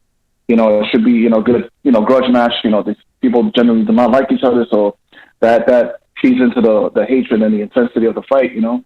And I kind of like David Benavidez in this one, simply because I think the pressure is a valuable asset in boxing. If you keep your activity, steady. Put a pressure on your opponents, especially if you're a boxer who's not used to taking that many shots. Eventually, they're gonna break. And to me, Caleb Plant is like a ticking time bomb in terms of I would say conditioning, in terms of cardio. Because like to me, I'm still not convinced that this guy can last a whole 12 rounds of total action. You know what I mean? He's gonna have to keep moving around and apply pressure to, at certain spots. Because you're not going to score punches off of David, just, moving backwards. You got to be able to hurt him and impose your will on him. And to me, Caleb is not that type of dude who does that. He was a guy that likes to box, who likes to make you look silly. And it's like, for me, this is all for the judges. He's trying to fight to a decision. And I think if Breadman has a game plan to stop pressure fighters, you know what? He has a valuable, boxing brain, and I think he does have, has what it takes to prepare for it. But to me, I don't trust Caleb's, gas tank. To me, David is too hard of a puncher, and he puts his punches together in bunches. And Caleb, to me, has to do his best, his absolute best, to try to disrupt that rhythm that he has. That I think it's going to be too much to handle for Caleb. But I got Benavidez stopping him late. I would say to get 11 round. Benavidez 11th round stoppage. I got you down for that, Virtuoso. Anything else you want to say before we move on? Nah, man, it's all good, man. Thanks for right. taking my call. You know, just Thank let you you. get going on with the other callers, man. Peace out. Thank you. Call back next time. All right, so here's what we got so far. We've got Gonzalo Benavidez 11th round TKO. Chief says Benavidez 8th round stoppage. Rick says Benavidez stoppage after the round 6. Zero Cool says Benavidez KO the 9th round. Amok says Benavidez stoppage somewhere in the middle of the fight. And Virtuoso just called in, said Benavidez 11th round stoppage. So as you guys can see, not that many people picking old Caleb Plant in this one. Let's go to another phone call here. Let's go to 856. 856, you're on the air. 856, what's on your mind? Hey, what's up, BDA? It's Jay from Jersey. How y'all doing? Doing fantastic, Jay. Good to hear from you. What's up, man? So I'm gonna be the guy that's gonna take Plant. Oh. So, yeah, I'm gonna be the guy that's well. From this standpoint, I mean, the other guys, you know, and God bless, they spoke well, but my point on Benavidez, there's not a lot of nuance to his game. Now, as good as he is, as far as like, you know, he can crowd, like he's not really the best cutting the ring off. I think sometimes, like, you know, like his opponents do that to themselves, but he throws fast combinations. There's not too many people that can put him on his back foot, but and I don't think Caleb Plant could actually put him on his butt. Caleb Plant can still make him second guess. I believe Caleb's he was tested when he fought Canelo. You know, Canelo is very masterful, cutting the ring in half, combinations, going to the body, and he hung in, what was it, 11, 12 rounds with Canelo, something like that. And I think Plant does have more nuance. But the only thing for Plant is, like they were saying about his gas tank. Like now, if he's working on conditioning, and like I said, he just got kicked out of the gym. I mean, that was terrible. But I want to know how his sparring was. But I think he has the goods to beat Benavidez. He really does. And it doesn't just have to be like from a pure boxing standpoint. He's going to have to stand his ground at some point in the fight. Like he can't be on his back foot the whole time. But I think his timing is better than Benavidez. I think he has a better jab than Benavidez. I think he has a better punch output when he lets loose. Like Benavidez, when he rips loose, like literally, it's just like it's something to see. But but if you could take that away from it, you can't let Benavidez get his feet set. The only way when he starts to hook off when his feet is really set, like he's very flat-footed. He kind of walks into everything. He crosses his feet a lot. And like every fighter has flaws or whatever. But I'm saying, but if Caleb Plant could really like exploit certain weaknesses, like I think he has the aptitude to do it. Like I really do. Now, I'm not saying that can happen, but like I said, but I'm a guy that's going to go with the pure boxer. I'm taking Plant. So you like that? Okay, you like the pugilism, as they like to say. So Plant by decision, you said, or what do I write down here? I'm going decision. Oh, I won't go for a stretch. If it's a knockout, then hey, God bless him. But I'm going by decision. You think he drops Benavidez at some point in the fight? Like I said, he would it would have to be when Benavidez crosses his feet, maybe when he's stepping, or I can't see like Benavidez getting dropped with his feet is planted. Like I can't really see that. Right. But as a point, like I said, like you can say, if you can still just like it's the punches that you don't see are the ones that hurt. And like I said, he has a little bit more nuance as far as like his jab. But like I said, the thing is about not gassing out, and then, you know, sometimes when fighters gas out, they just settle like, you know, like, look, I'm just going out, like I'm just going to make a break here, I'm gonna go out on my shield. But I think he could hurt Benavidez. He could hurt him. I mean, I think the Daryl Cat. I think he's a little bit. He was two fights in too late. I think he should have been hung the gloves up. So I won't use that. Example. But I would say like Caleb. I think he upgraded a little bit after fighting Canelo after that loss. I mean, I think in spirit, physically, and skill wise. You know, I mean, I think he can. And David Benavidez, he's doing a lot too. Like during like the press conferences, he's doing a lot. Like it's a lot of energy. He's just doing a lot. Caleb's he's not saying too much. It doesn't mean he's scared. You know, the guy that's kind of quiet, whatever, you know, and I think there's some testament to that. I think David Benavidez is doing that. Maybe, I mean, I don't think he's scared of him, but I think he knows what's in front of him. Like I think Caleb can give him something to think about if he counters well. If he say don't get caught on the ropes, or the corners, and keep the fight in the middle of the ring. If you keep the fight in the middle of the ring or keep it more center, like I said, I think he can score one with a decision. Well, Jay, if you get it right, you will get what most boxing fans have always been looking for, and it's the underdog. Having picked the underdog, gotten the pick right, whereas most people went with the favorite. Shout out to you. I got your prediction down, and call back next time, right, man? Yes, sir, BDA. Take care, boy. You too, man. Yeah, that's like that getting a prediction, picking the underdog when nobody else picked him. That's like finding in the military. Gonzalo, you probably know about this. When they give you the MREs, and they come with the strawberry Pop-Tart. All of a sudden, you get the chocolate one.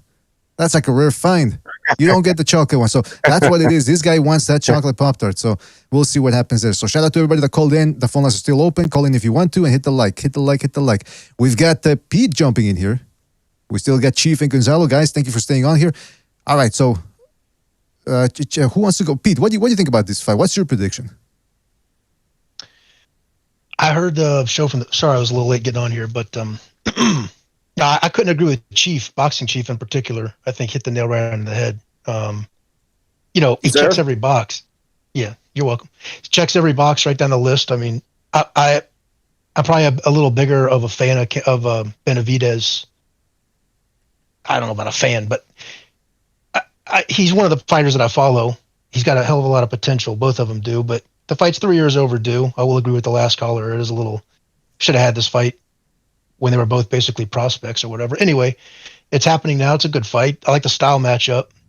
I just don't think Caleb Plant has enough to keep Benavidez off of him. So with all that being said, BDA asked a question about how could Plant win this fight? And so that's an interesting question because I don't want to just ramble. I don't want to just ramble on with the group and talk about how I think Benavidez got him covered. I think he's the best fighter at 168 right now. But here's the thing: if you look back at where he came from, I guess where he took his notes from and where he took a lot of his style from. I don't know if you caught this on your film studies, but very, very, very unrefined version of GGG. I think he took a lot of notes from GGG. And you mentioned it earlier because I hear a lot about no defense, and it's like he's a pressure fighter, so he's going to be in range more than he's not, right? I mean, he's not going to get up on his toes and get on his bike and like float around in there. Not many 168-pounders are, really, but I'm just saying he's not going to be like Roy Jones where you're not going to be able to touch him. He's coming forward. Yeah. GGG did the same thing in terms of he came forward, but not in a straightforward line like he's. Someone mentioned Jared Hurd earlier. He's just too much of a goon. Just that's just no recognition of somebody could punch you back, and just a straight up weight issue on these guys. GGG, and I think his sparring with Triple G, I think he took a lot of notes from him. He should have. His frame is very similar in terms of tall and lanky, and he's got that power when he wants it, like Triple G did. He's an unrefined version of Triple G. Okay, he's going to get more emotional. He's going to get flashier. Triple G never hit you with these crazy fast combination showboating type shit. Okay. He's more of a professional, Triple G was. But I think you see a lot of, he's moving his head just enough when he's coming forward. All right, so how can Plant, if I was to advise Caleb Plant, and also there is an anger thing here. You did hear it in his interviews. He's pissed. And anger is a good motivator. I agree with Benavidez when he says that. Like fuck Plant. Why should Benavidez not throttle his ass if he gets a chance to? You don't want to hurt anybody, but when you play any kind of sport and you have contact, like football, boxing, you hit a guy as hard as you fucking can. Like if I had to summarize it, I would say I'm not trying to kill a guy or hurt a guy. I don't want to hurt anybody, but I've hurt people, and I've been hurt. So like, I'm sure they didn't want to hurt me, injure me. You don't want to injure somebody, but you do want to hurt them. And exactly. I don't want to kill him, but if I could vaporize somebody when I go to hit him in football, if I could hit him so hard that I fucking explode him and there's blood everywhere, like I hit him like a train, I would do it. All right, that's enough. Like how do you? I mean, how do you I think- quantify it? Punch him as hard as you fucking can. Like, that's enough. I think Caleb Plant. Plant. Caleb Plant is he's like, listen, he's the type. You know people like this in life. He's a cocksucker. He's the type of cocksucker. He's straight to off where a cocksucker. Yeah. He's all mumble mouth and mush mouth in person. See, you know what I mean? Like see, when the time is right. But he's not a humble guy, because when they put the mic in it, when they ask him questions, and he's at fights, he's at events, he talks about all kinds of you know, he gets personal about it. He beat Darrell. He hit him in the body and froze him. If he had not thrown another punch, I think Darrell would have simply collapsed from that body shot. He was frozen there from that body shot. Then he drew back and knocked him out to the head. But look, afterwards, what was he doing? Shoveling dirt on him, walking around with the goddamn shovel. I mean, dude, he's a shithead. Well, you know what though? Go ahead, Pete. Yeah. Okay, yeah. So let me summarize it. If Benavidez goes into this, how can Plant win? How should Benavidez be careful? Benavidez should be careful not to go in there completely on tilt. Like, make it like a real, you know, dirty street fight anger type of issue like that. That'd be a mistake, just to go after him crazy. Because that's right, yeah. Young guys on long layoffs tend to do that. You kind of saw that with Lemieux. Like, he was like between the ring rust and between the fucking wanting to make a big finish, and then having Lemieux basically not up to his level. You saw it kind of look ugly. It was like there was nothing. That fight was worthless, right? That was not like a systematic thing like Triple G would have done. So if Benavidez comes in there on tilt and chases Plant around, I think Plant's going to land more punches in the early rounds than Benavidez. I don't know about this volume shit. I think Plant throws more volume than Benavidez does. But I don't think so. Yeah, I mean, if you're a boxer, you win on points. I mean, that's what you do. You box. He's got no power. He's always on his toes. Gonzalo, I agree totally with Chief. Let's just leave it at that. I wasn't totally on board with what Gonzalo was saying, but as far as the toes versus sitting down the punches, yeah, every punch Plant throws, he's already got a foot out the door already. So all right. Well, all right. So your prediction is what? It's 10th round. Yeah, 9th or 10th. 10th round. Okay, Benavidez 10th round. Yeah, give me the 10th. I think it'll be more like a corner stoppage, because I think ultimately, you know how Benavidez gets. He has the ability. I don't know if it's like a catch and shoot, but again, I've seen Triple G do it a lot. It's better for Benavidez if you punch with him. You know, he gets guys that throw up a right hand or a hook, and he catches and shoots, I guess, if you want to call it that. But he puts his guard up with his right hand, with his left hand, and he throws a hook, and a lot of times it lands before the other guy's hook lands. He stuns a lot of guys with that punch. Triple G does it too. Well, listen. I mean, he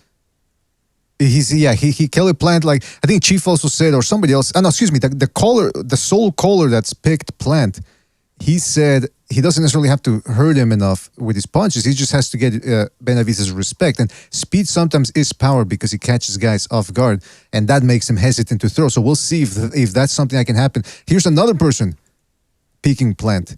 Vladdy V, shout out to Vladdy V for his contribution to Super Chat. He says, going with Plant to expose a fake Mexican and shut down any interest Mirage has for boxing. All right, shout out to Vladdy V. And yeah, if Benavidez loses, someone's going back to watching UFC on the regular. So let me write that decision down. Yes. Can I wrap it up with 22 more seconds, please? Just what I want. Right. I just did want to answer your question about Plant's, if he, in a perfect world, what would he do? That Ronald Reveal fight, where a guy like Triple G or Benavidez is going to keep his feet wider than normal. He's not going to be able to necessarily if you get on the ropes and orbit the ropes, that's probably a mistake for Plant. But if you get in mid-range or tighter than mid-range and keep turning around Benavidez, Reveal was very effective with that. And he landed punches where he could, but more importantly, he was never squared off with David Benavidez. He was just constantly resetting around him mid-range. You can't start orbiting the ropes, because Benavidez is probably very good at tracking you down and throwing hooks, and he's got a power jab when he wants to use it. So if you can get inside of that jab and rotate, like Triple G had trouble with Derevyanchenko for that reason. Right. Okay. It's Well, not I that got he it. was- yeah, it's not straightforward like pushing him back on his heels. It's not that, but it's just it's range inside of him and rotating. Where It's he a can't good set his breakdown, feet. man. It's a good breakdown, yeah, because once somebody plants his feet, yeah, he's gonna have power, but he can also be outmaneuvered, kind of like Danny Garcia, a little bit there. Yep. And I just want to say something too. You're right that some guys they want to hurt a fighter, but they don't want to kill him. It's also like that's the same way in the industry.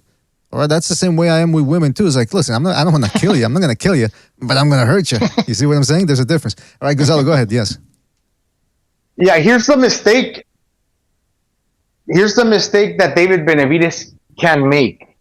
If he gets too greedy and too intense and goes on about throwing these 19, 20 punch combinations, trying to beat the life out of this dude, and then Caleb Plant, he fucking decides to take whatever David Benavidez throws and wait to the very end of when Benavidez is done basically throwing the combination is at the tipping point of overexerting himself.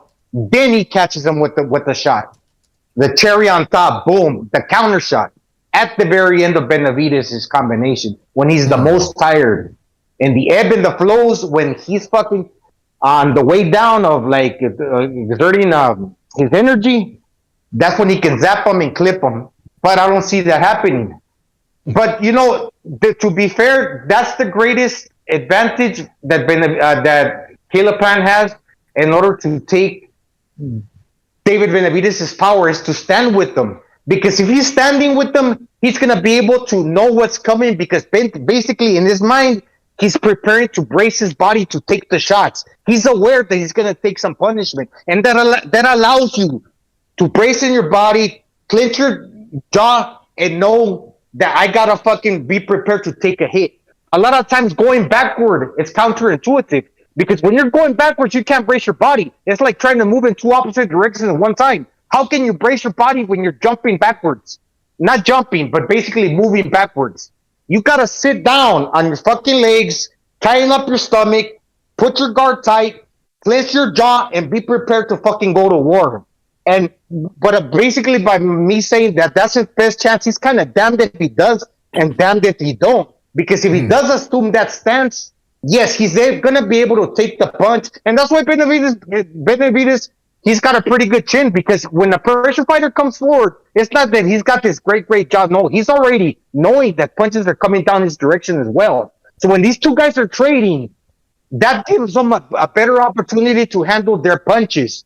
So that's why I'm thinking if Caleb Plant decides to throw in the very end, he can catch him. But I just don't see it happening. Well, we shall see, man. We shall see. Again, there's a lot mistake. It'd be a huge mistake to stand and try to bang with Benavidez. He won't do that unless he's forced to, unless he's tired to the point where he can't. No, but he's gonna be forced to do that, Pete. He has no fucking choice in this fight. Wouldn't you agree? Sooner or later, Benavidez is going to get to him. That's no doubt about that. Hey, we're not playing marbles here. My point is, we're not playing marbles or fucking Barbies or fucking. No boxer goes straight back. No boxer goes straight back. No boxer goes straight back. But he's definitely going to be moving on his feet. Every boxer goes laterally, circle. But I'm just saying, if I had to give plain advice, which I wouldn't, I think he's going to get destroyed. Not huge circles where you're using all 22 feet of the ring. Just a little tighter than that.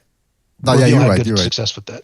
But hey, Gonzalo's quote just reminded me of Mayorga when he was talking about De La Hoya. And he goes like, hey, he's showing his scars when he used to get into fights, machete fights over there in Nicaragua. He goes, we don't play with dolls over here like De La Hoya. That's like De La Hoya was playing with dolls because a kid. All right, hey, hold on. Let's go to the phone call here. We got somebody calling it. He's gonna have to sit down and fucking trade, man, if he wants to win.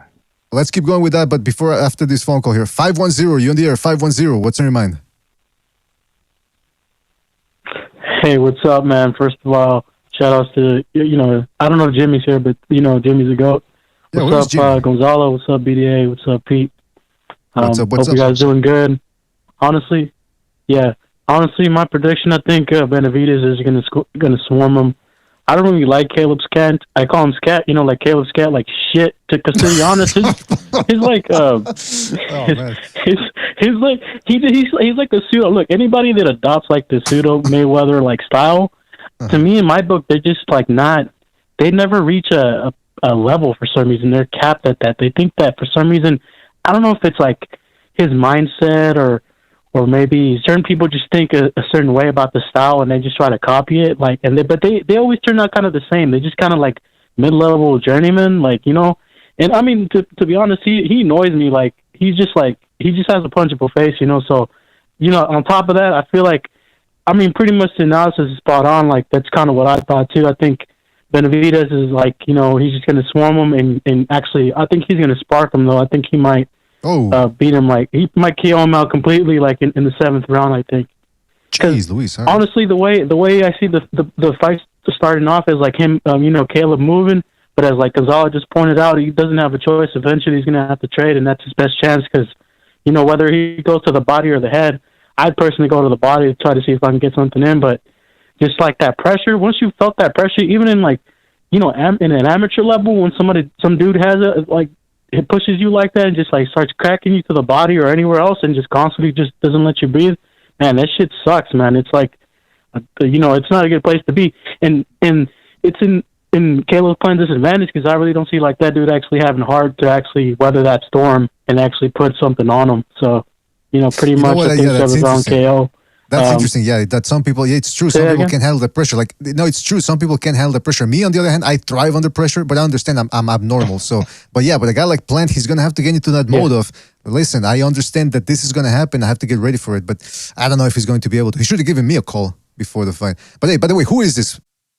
Boxing chief just saved punched. Sorry about that, fellas. Sorry about that.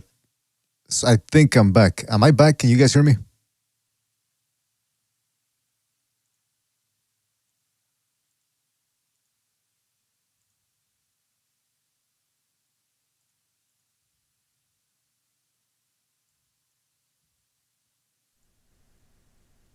All right, I think we're gonna be. To start your show now, press 1. To hear important instructions.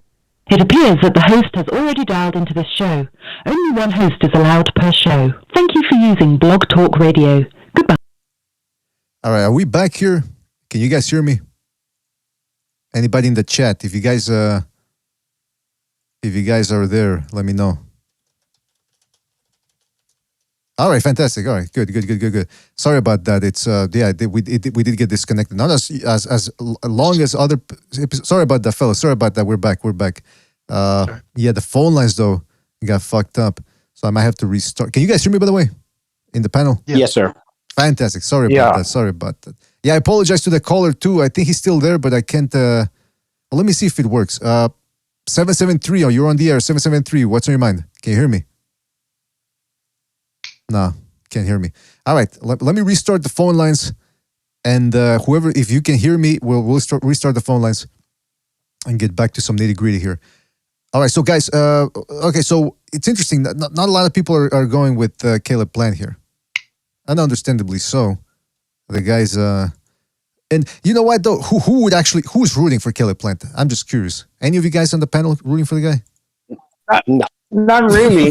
and you know what, about a back foot fighter, usually, because he got the knockout, but it doesn't change the greater, the greater body of his work is getting on the back foot and scoring points. Right. One of the things when that fighter takes that O, and he's one of them type of fighters, he loses the mystique. A back foot fighter that usually likes to box, when he loses that O, he loses that mystique. So his opponents know that he can't be beat down already, right?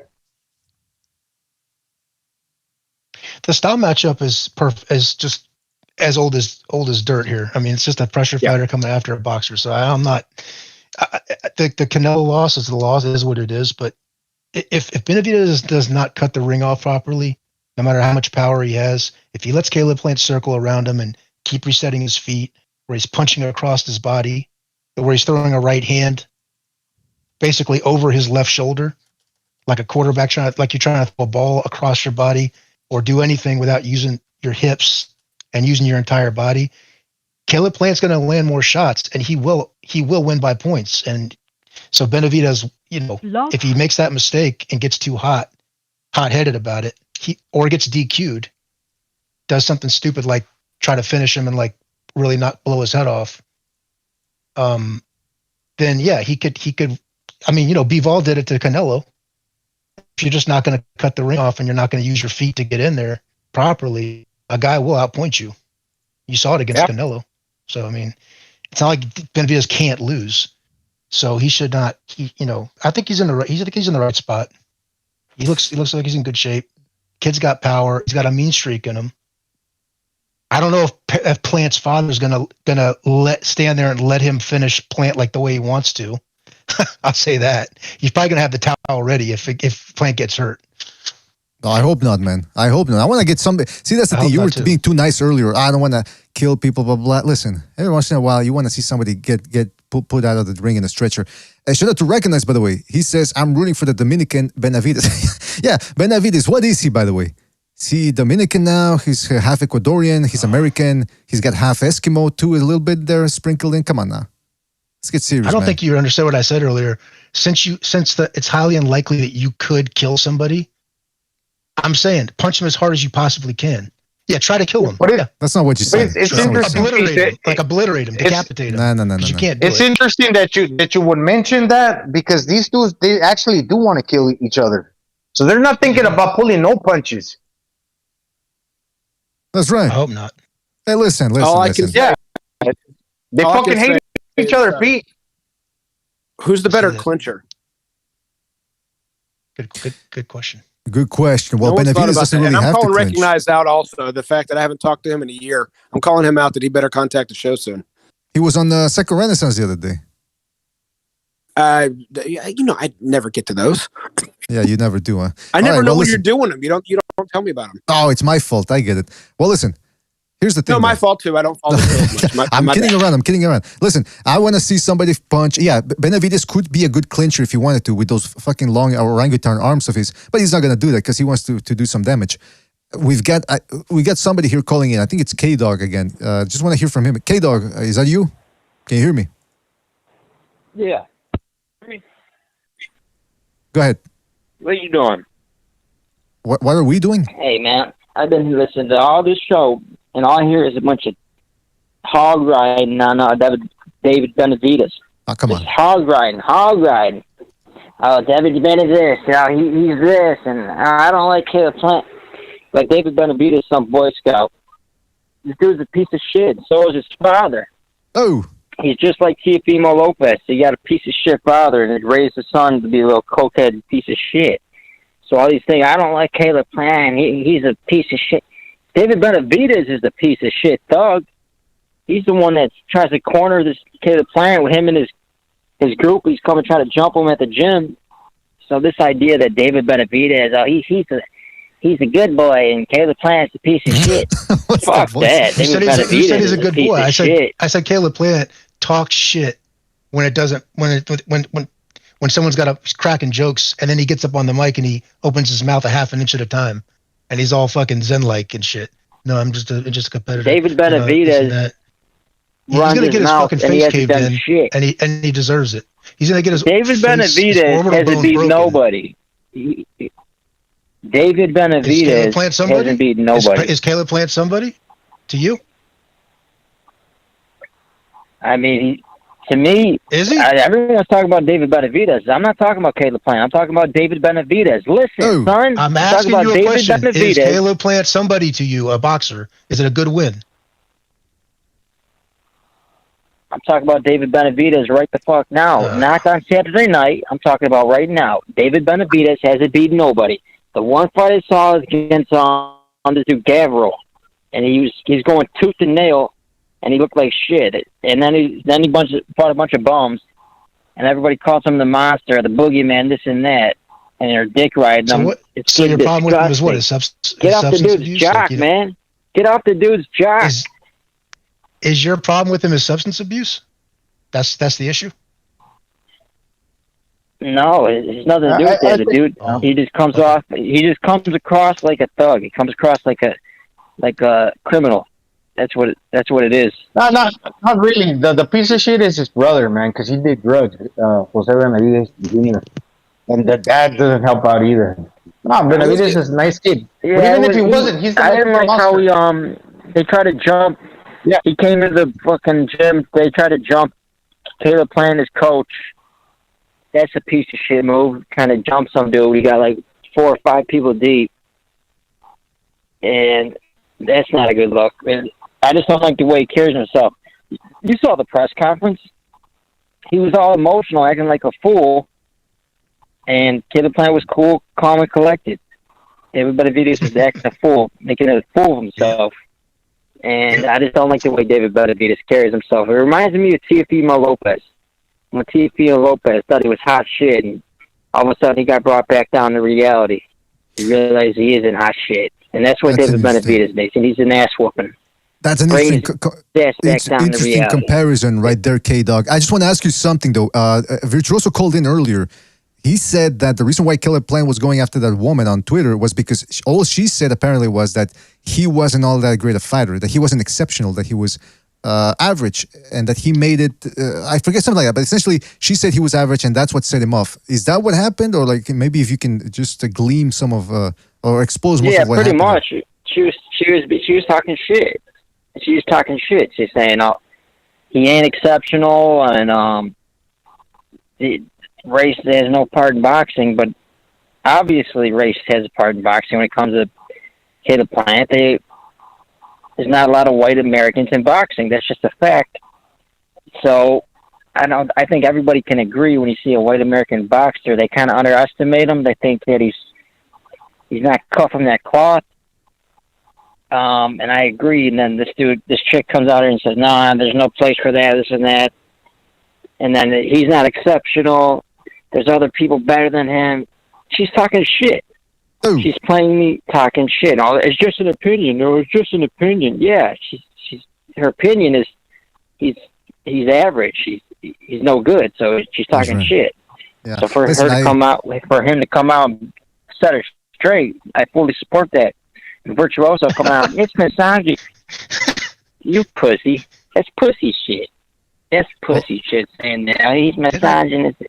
Oh my God. I'm ready to get into fist fights now. I bet you better than that. I bet you better than that, Virtuoso. I'm ready to get into fist fights now over opinions. That's the world we live in. Why not? Let's go for it. And listen, women, like I said, some of them, they need to learn their place. Come on, show me I'm your little fucking whore. Fuck. I mean, listen, who the fuck is doing that? Please. All right, now listen, K-Dog.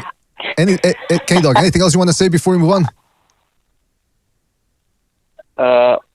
Yeah, there ain't no Boy Scouts in this fight. They're both from the mud. They're both deep down in the mud. There ain't no Boy Scouts in boxing. You're right. You're absolutely right. Tell you what, though, the Joey Spencer, he's probably the closest thing to it. The Joey Spencer. Joey Spencer. He's going to be working the pizzeria next week if he loses. All right, listen, K-Dog, thank you for calling in, and we'll catch you in the next one, man. Hey, brother, y'all be good. You'll be good, you hear? All right, take it easy. Let's go to another phone call here. We're running out of time, and we haven't even scratched the surface of everything we had to talk about. 416, you're on the air. 416, what's on your mind? Yeah, K-Dog's, he's sipping on that moonshine, man. It'll be like we'll be not biased in the context of like saying that she had an opinion in the context of him being, Caleb Plant being unexceptional or a mediocre boxer, which is somewhat in the context of her being as an opinion, but it's kind of true. It's kind of true. It's taking into an analysis of his boxing ability, right? It's not like and want to say as well that yes, I agree. Benavidez hasn't fought anyone of stature, so his fucking resume is kind of bullshit as well. But I'm just taking in the context of who to be observant and to assess in the correct way who will fight and who will win this fight. It's not about being a fan of this, his personality, him being Caleb Plant being a misogynist, fuck female power and all that shit or whatever. This is that, and no, I'm not. Let's talk about their ability. You know what I mean? Fucking K-Dog, man. Just sip on that fucking moonshine, my guy. All right. Well, that's one man's opinion right there. You want to make your prediction, by the way, for the Benavidez versus Caleb Plant fight? Yeah, Benavidez. Knockout, let's say, round 8. Knockout round 8. All right, who is this, by the way? Because I got to write it down. Caller, who is this? Identify yourself, please. Oh, he hung up. You got to identify yourself, sailors, when you call in. By the way, Kevin, call in. Kevin, call in. If you're listening to me here, Kevlar, call in because Virtuoso wants to call in and say his piece about that as well. He has a retort. Virtuoso, you're on the line, man. What's up? Kevin, I'm trying to make you understand that what Kat just said, right, has nothing to do with, like, attacking him personally. It just is what it is, man. Caleb Plant just won one belt in his whole career, man. And when he won that belt, he almost lost that shit. Almost get fucked up by fucking Mr. Tegri. Like, my God. It ain't no hard feelings, man. And it's like, when Caleb came back with the usual shit, suck my dick, go make me a sandwich. I'm like, yo, that shit is kind of corny. Got nothing to do with some pussy shit. I'm right here. So come talk to me, you fucking bitch. What the fuck? All I'm saying is, dude was out of pocket. Like, just because he got his feelings about someone else's opinions, doesn't mean you got to come there and offend him. So I guess if you want to, I guess you go over to him, suck his dick, and go make him a sandwich. Because I think Cat is spoken for it. I think he already got a husband or some shit, whatever. So I don't know, bro. What you want to do? You know, I've always said that, by the way. Stay in pocket. You don't want to get out of pocket. I've always told that to people. But here's my thing, though. I got a question about that. Because apparently what K-Dog said, and I want to hear back from K-Dog, by the way, but he says that people were calling defending the woman and telling Caleb Plant, oh, come on, you can't talk to a woman like that. Now, that's where I would have an issue with that, if indeed that's what happened, because would you feel any differently if it was a guy who told that to Caleb Plant, hey, you're mediocre, and then he attacks back Caleb Plant? You think people would defend that one dude against Caleb Plant and tell Caleb Plant, listen, don't talk like that to the guy. Come on, he's just giving you some criticism. You think the female aspect has something to do with it? I think that someone has to do with it, but I'm just talking from a logical perspective that there's no need for an ad hominem attack if she has a fucking point. Like, I don't think Caleb Plant is much of anything anyway. Like, bro, you've been protected, and then when you step up in competition, you got found out. There's nothing else to discuss. So you're saying she's right, but that she didn't deserve that type of vitriol back? I mean, if she didn't attack him personally, why was it necessary to call her a bitch or whatever the fuck when that's not what she was trying to say to him? That's all it is. Because, like, he has this, like, persecution complex all because I'm white and in a predominantly black sport. Oh, I'm being judged differently. I'm like, my guy, there were other white fighters that are better than you that are getting a heap of praise. And it's like, they're also fall victim to that whole race shit. And that's the whole fucking issue. So you would feel the same? Race has nothing to do with it. Okay, just to clarify, so you would feel the same if he had gone at a guy on Twitter for the same reasons? Yeah, pretty much. It's Caleb Plant ain't shit, bro. That's what I've been trying to say.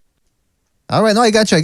Now, by the way, do you think, listen, we all know women's psychology over here. Sometimes women, they try to get a guy's attention any way they can. Yeah, they always try to, like, gain an advantage as far as, like, no, but hold on, virtuoso. Women, sometimes they do certain things when they like a guy, they want to get his attention, and they'll say a couple of things just to get his attention. Do you think she wants a snow cone? Do you think she wants to pour some syrup on that snow cone is what I'm asking? I don't even know what that means. She wants to fuck him. I do not know. I'm not sure. Well, we gotta get into contact. On that fucking tweet. Listen. So I'm just saying, like, she has a point, and I listen. Agree with There's way too many questions on this issue.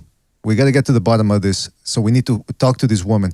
Be that as it may, Virtuoso, thank you for your call, man. I understand your point, and catch you on the next one, right, man? All right, man. Peace. Yeah, I wanted K-Dog to call in. I wanted to have a little back and forth, but I don't know where K-Dog is. Probably busy. All right, don't forget to hit the like, fellas. Hit the like. Really appreciate that. Who we got here? We got Jimmy jumping in. Jimmy, are you there? What's up, brothers? What's up? What's Hey, up, Jimmy? brother. What's going on, guys? Yeah, listen, Caleb has always gotten a little snippety on Twitter. I've noticed that. He's got very thin skin. But when he does back that white thing, I think that's kind of just maybe in his PBC land on that island, right? He is the fucking token on the PBC island. But outside of that, obviously he doesn't consider Lomachenko, fucking Usyk, and anybody else white. I guess he's the lone white fighter in boxing. So yeah, it's kind of silly. But I think it's maybe he's talking amongst the PBC and also the crowd he hangs with. He isolates himself in that. I mean, but not that he isolates. I think there's nothing wrong with that. In fact, I like he does a lowrider community and stuff. So it's not like what he does. He's not hanging around with a lot of white people. So I don't know. Maybe white people don't like him. But no, honestly, I'll just tell you my take on the fight real quick. Yes, I think. Listen, I know. Benavidez is the tougher of the two. That kid is a real dog. He has a lousy resume. Half the shit that comes out of his mouth lately makes my head spin. But he's tough, like without a doubt. And I saw something on that last they did that Showtime special, and Benavidez I guess they were landing at the airport, and he looks at him and he's like, "I'm gonna fucking beat the shit out of you," right? And it was the way Caleb Plant responded. It was his mannerisms, his face, his eyes. I'm not afraid of you. It was just, ooh, I'm like, yeah, dude. I was like, ooh, dude, you seemed afraid right there, dude. You seemed a little afraid. So I think what it is he's going to have to be in the greatest shape of his life. He does have the sticking, like the ability, the hand speed, but he's going to have to be perfect for 12 rounds. He's going to have to keep him off him. And I think Benavidez knows how much is going in on this, how much his reputation, everything's on the line. And once the fighter gets stopped once, it's easy to get stopped twice. I don't know. It's just what they've always said since the dawn of boxing. But I think he's going to fucking eventually get a hold of him. And I don't think Caleb has that dog in him. And I know that drives come you on, crazy, Jimmy. Mr. VDA. I know, on purpose. I'm gonna But kick he's you off just the not, panel. you know what I mean? I think he'll fold. I don't think he'll have the constitution to withstand the beating. And I think, he doesn't have he has the power.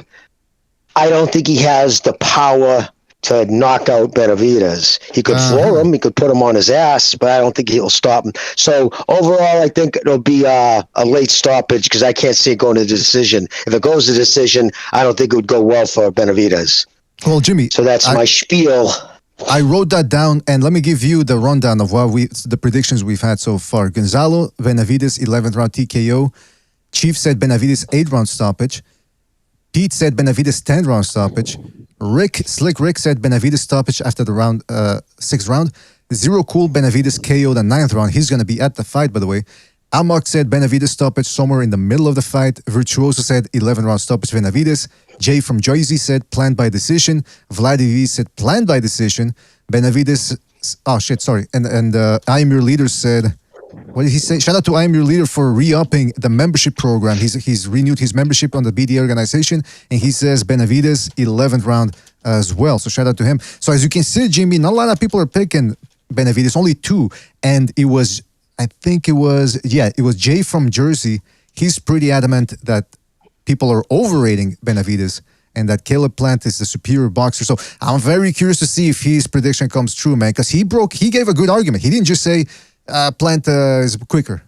You see what I mean? He actually broke it down. So I'm very curious, man, to see how this goes. Now, I see K-Dog is calling back. Just real quick. K-Dog is calling back. Virtuoso, call back, man.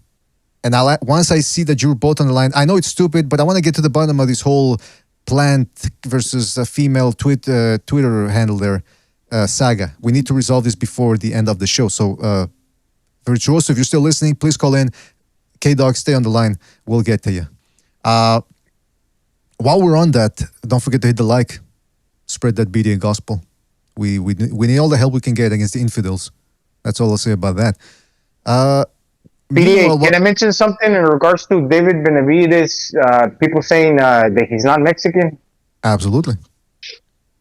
Yeah, I mean, he's half Mexican, but in reality, the majority of Mexicans nowadays, we're mestizos. We're mixed already.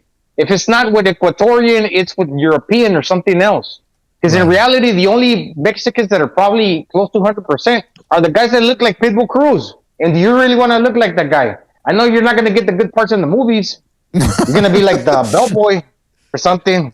Hey, well, hold on. So if you're doing, if something ever happens, like if Apocalypto type movies ever make a comeback, you're gonna need all the fucking ISO cruises you can get. That's all I'm gonna say about that. Oh yeah, that's for sure. You're gonna need all the fucking help you can get. I was watching Apocalypto last night. I was talking with John Gonzalez about that. I was rewatching Apocalypto. That fucking Mel Gibson, they need to give him more money to make whatever movie he wants, man. This guy's a fucking genius. People keep harping on, he's a racist, he's this, he's that. He's none of that. Trust me. And even if he was, the fucking movies he makes, he wanted to make a movie just for people. He wanted to make a movie called Berserker.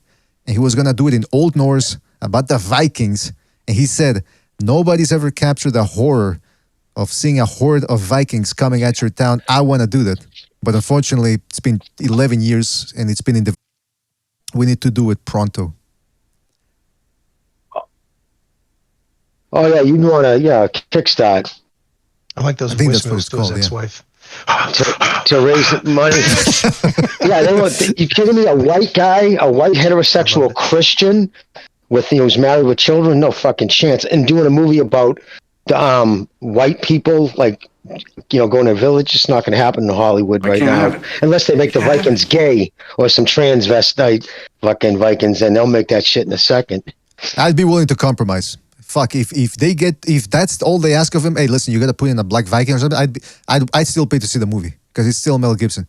By the way, Virtuoso is not calling in. Virtuoso, call in, man. Call in, because I want to hear from you and K-Dog simultaneously. In fact, let me go to K-Dog right now. I think that's K-Dog. Kevin, is that you on the line? Yeah, you going to keep me waiting for Virtuoso? How long you keep me waiting, Bucho? I'm sorry. So what's going on? So he says that he was acting like a simp. I mean, excuse me. He says Plant was acting like an idiot and that you want to, I think he intimated that you wanted to have carnal relations with Caleb Plant. What say you to that? Yeah, you said it. You said it. He's acting like a simp. I didn't say it. I didn't, whatever. You said it. Yeah, this idea that it's just an opinion. It's just an opinion, man, and she has some good points. Yeah, you're a piece of shit. That's my opinion. That's an opinion, right? Okay, before I want Virtuoso, you gotta call in, man. Please call in. You know what I mean? No, I'm not calling her a piece of shit. I'm just saying, like, this idea that it's just an opinion. She's entitled to her opinion. Yeah, she's basically calling him average, an average fighter, and he ain't deserving shit, and this. That's basically what she's saying. That's like, he's supposed to say, oh, don't ignore it, just an opinion. Dude, these dudes work their whole lives, blood, sweat, and tears, and this fucking hood rat's going to call him some average fighter, not exceptional. What's the name of this woman? I gotta look up the interaction. Okay, what's the name of this woman? Because now I'm really curious to see what happened. You can look it up. Core Cat or something like that. Oh, that's not going to help. That's completely unhelpful, man. Go to Caleb Plant's Twitter account, and just all you need is whatever a couple of words he said during his tweet. If Kevin remembers anything that Caleb Plant said, anyway, right, and it'll bring you right to the tweet. I don't know how to do it. Yeah. Right. Or if you go to his page with the magnifying glass, hit that, and then punch in whatever words, even if it's one or two words. If it was used in that tweet, whatever tweets he used those words in will come up. It's the easiest way to find something. I got it. Thank you, Jimmy. Yep. Yes. Okay. So, apparently, because this is what Caleb Plant said. Let me put it up on the screen here. This is more interesting than the fight. The real question is, oh shit, where is it? Fuck. Okay, I gotta go to what she said, and then it'll take me to what he said. I guess. Okay, so this is what she said. This is what Caleb Plant. This is what during his first prologue. I just want to break stuff. Yeah. Sober. This is what Caleb Plant had to say on that Showtime show. Like many a boxing. Fuck, sorry. It's because I can't play the video. I'll just play the audio. He guided his son from the very start.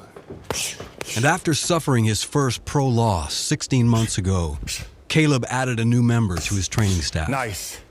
Stay down here. Meet Stephen Breadman. All right, shut up. Take me to the good his stuff. career, you know. From there, respect became important, which just pushed the kid from the trailer park even higher. Coming up as an amateur, you know, you hear a lot of stereotypes being, you know, tossed your way, or people telling you, you know, because you're this color or come from here that you can't be a good boxer at the top of boxing. You know, I'm from the country, I'm a Caucasian, you know, this and that. Work, Caleb. I hope that, you know, my life can prove, regardless of your ethnicity, your background. Okay, first of all, I get everything he's saying, but then the footage, I'm just going to show you the screen cap here. He's fucking flexing in front of the mirror. He takes his shirt off, takes his time to turn towards the mirror and starts flexing, and then you heard that going, ooh-wee, or somebody else said ooh-wee, which is even creepier. Regardless, is that not a fact? Is that not an absolute fact? The stereotype well, listen, we got white American boxers. Is this Virtuoso on the line? Of course that's a fact. Is this Virtuoso on the line? 917. Hello? Yes, 917. Who is this? That ain't Virtuoso. Yes. All right, well, let me take this call before, and then let's see if he... Let's go 917. 917, go ahead, please. He hung up. I think he called the wrong number.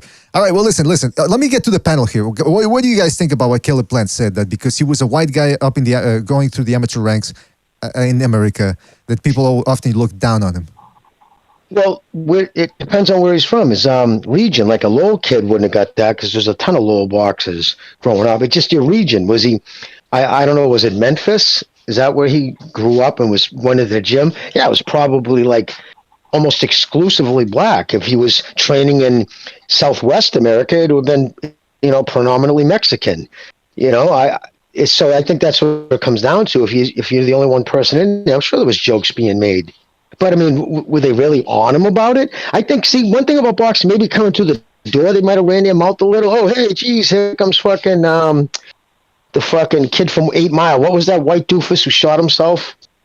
Eminem? Fucking Cheddar Bob, my hero. Cheddar. Yeah, they might have been like calling him Cheddar Bob and shit when he first came in the gym. But if he had the skills, right, people are going to respect that. I don't give a fuck what shade you are. Once you're in the gym and you get in there and you do your shit and you're competent at it and like you're good at it, they're going to give you your respect. Absolutely. But, you know, I think he's just maybe trying to push that. Maybe he's talking about the shit he catches online, because I just can't see a gym, if you're good, is going to run their mouth about you. Well, can I say something about that? I'm reading that tweet that started this all. So she said in regards to that clip, she said, race has no place in boxing. Caleb Plant does not have low expectations because he's white, because he's a white American. He has low expectations because his style is predictable and his skill level is not exceptional. There are better fighters around his weight class. But, okay, I understand what she's saying, but Caleb Plant said about the amateurs. He said that that's when he was being talked down on, or down upon, rather. And but now she's talking about him in the professionals. And maybe she could extrapolate that from his quote. Maybe he was trying to say, oh, since the amateurs, I've been looked down on because I'm white. So if that's the case, and yeah, she might have a point. And then Caleb Plant responded by saying, let's see if his response really was as vitriolic and fiery as they say. The real question is, what are the expectations we have for ourselves? It's clear that throughout my life, I always had higher expectations for me than you've had for you. And I'm not talking about money. I'm talking about the stuff that really counts. Who stuck to their guns? Okay, I don't know what that means. Because look at where I am and look at what you are. Look at who follows and who doesn't. Look at whose bio says self-proclaimed and who had to go to the fire to get to where they are. I don't give a fuck about y'all's expectations. He had to throw in the y'all in there, by the way. Then he said, if I stuck to that, I'd still be in a trailer, blah, blah, blah. So he went on and on and on and on. See, but that's the thing I dislike about Caleb Plant is he always takes it to, what have you done? What have you done? It's like, why? So because they didn't make it in, like, you don't know what these people have done. Not everyone's going on advertising what they've done online. So it just smells like a shit show to me. He does that all the time. And I'll tell you right now, 10, 20 years from now, look at his worth right? Financial worth, and look at Pete's. I guarantee you, in 20 years from now, Pete on this panel is better financially off than he is. So that's so bullshit. That, to me, infuriates me when he does that. That's not the first time he's done that. Look where I am. Like, you know who you're But talking to. wait a minute. How the fuck you know, no, but seriously, dude, that's But his what if angle. It's Pete- always, you're beneath me. You haven't accomplished nothing in life. Like, What if fuck Pete out of hires? here. What if Pete hires Paulie? Like, you know, in Paulie and Rocky 5, where they hired Paulie to hold all the management, to manage all the money. That would be that could happen to Pete. So you never know. That's all I'm saying. I might move into his trailer. You know, BDA that Hold on. You're ranting now. You've been ranting too long. My turn. Like Skip Bayless said, my turn. Small Skip Bayless said it. Caleb Plant. That Benavidez is required, boy. I mean, honestly, that stereotype is 100% fact. And I'm not talking about Eastern Europeans or Slavic people, because we all know they're cut from a different cloth. I'm talking about the Anglosphere from America, okay? They're softer than the average folk, the colored folk. It'd be no different than just like a black dude in the math class. It'd be like, you got lower expectations. It is what it is. Same thing. I mean, this is just stereotypes, and it's a 100% factual stereotype. Am I right or wrong? Well, listen, all I'll say is I remember a clip from the old Chris Rock show from HBO back in the 90s where they went to a boxing gym. This was before the Russian and European wave came in. And they asked a bunch of black people in the gym, hey, you know, what about white fighters? And they were very, very dismissive of white fighters. And I don't think they were just playing it up for the camera. That I sensed that the real feeling about white fighters coming out. I don't think they'd say the same thing now. If they did, they'd have to be a little. I would dare say that they're suffering from CBT or whatever that's fucking called, CET. So, all right, listen, K-Dog, we're gonna move on from this. But shout out to you, Virtuoso. No. I got something else to say. Else to say. That cat shit. Virtuoso's gonna come on here and say, "Oh, that's misogynistic." He's being a misogynist because he responded in that way when she dismissed his claims about having racial animosity growing up, which I guarantee was true. And then the comment about him being an average fighter, not exceptional, and all those other fighters better. Now, she can say whatever she wants, but you better be prepared to get some heat back. And don't come on here crying about, oh, that's misogynist. You can't do that. No, you're going to say shit, then you're going to say something back. Virtuoso come on here exposing his true colors. I didn't know you're a little SJW, purple-haired, lip ring fruitcake. Oh, rim shot! You expose yourself, Virtuoso. Oh! You expose yourself. All right, well, listen, K-Dog, we'll leave it at that. All right, man? We'll leave it at that. Thank you for your call. Call back next time, all right? You'll be good too as well. Yeah, I think we spent enough time on this. I just put up the tweet here. This is apparently what people were talking about because he replied, Caleb Plant essentially said, so basically what I'm saying is keep my name out your mouth and go out somebody's dick while you're at it. Make me a sandwich and cut the crust off that motherfucker. And then he called her a bitch too. Well, listen, I'll chalk it up to like female hormone end of the month type stuff. Maybe she wants Caleb Plant. Maybe he wants her as well. Maybe after this, Caleb Plant told his wife, hey, how about, you promised me the threesome if I won the Durrell fight. What about, I'm cashing that check in now. I don't know. By the way, we got another phone call here. Let's go to 416. 416, you're on the air. 416, what's on your mind? Yeah, man. Your buddy K-Dog, man. I don't know, man. I'm telling you, this guy's sniffing some glue, man. He ain't realizing what the actual... Okay, if you're Caleb Plant, if you are a professional boxer, and your net worth is, say, I don't know, $7-8 million, right? You're a professional boxer. You train in the gym. You fight other men for a occupation. This is your job, right?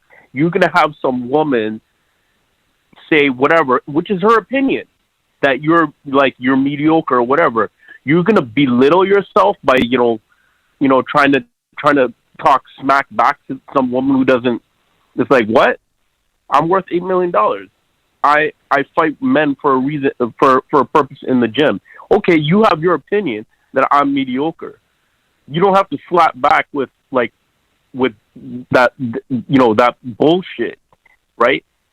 if any woman walks up to me and starts saying some crazy ass shit, I have to like be like, first off, you're a woman, and I'm being like sexist about it. But like in that case, I don't have to, belittle myself and become like a chump and trying to like square up with some woman.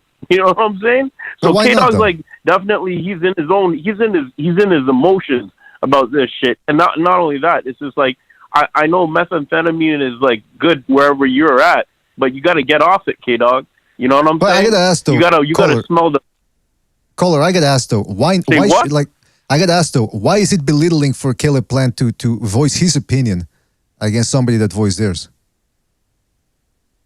No. What I'm saying is, if you're at a certain status in your life, you shouldn't become so affected by some nobody, setting off their opinion about shit. You're gonna have other objectors come at you from every left, right, and center because you're in the public eye, my man. You're in the spotlight. You're gonna have, just as I stated, there are 90 people or 95% people are saying Benavidez is gonna dummy Caleb Plant. That if he's watching this, then he should be like, throwing his entire like Nike shoe collection at the television, breaking it up,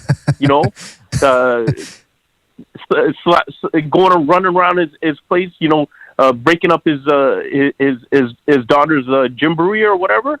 Nah, so let man. me get this straight. You gotta collect yourself. And so be just to clarify, it's not that. So just to clarify, so you don't have a problem with how he said it. You have a problem that he responded at all. Yeah, you should be a man. You should be a man. This is the delusion of what like professional fighters have become. They become bitch asses about everyone has a fucking platform on Instagram or like fucking some social media shit. So everyone's gonna come at you from left, right, and center. If you don't have thick skin, whatever, then you can't square up.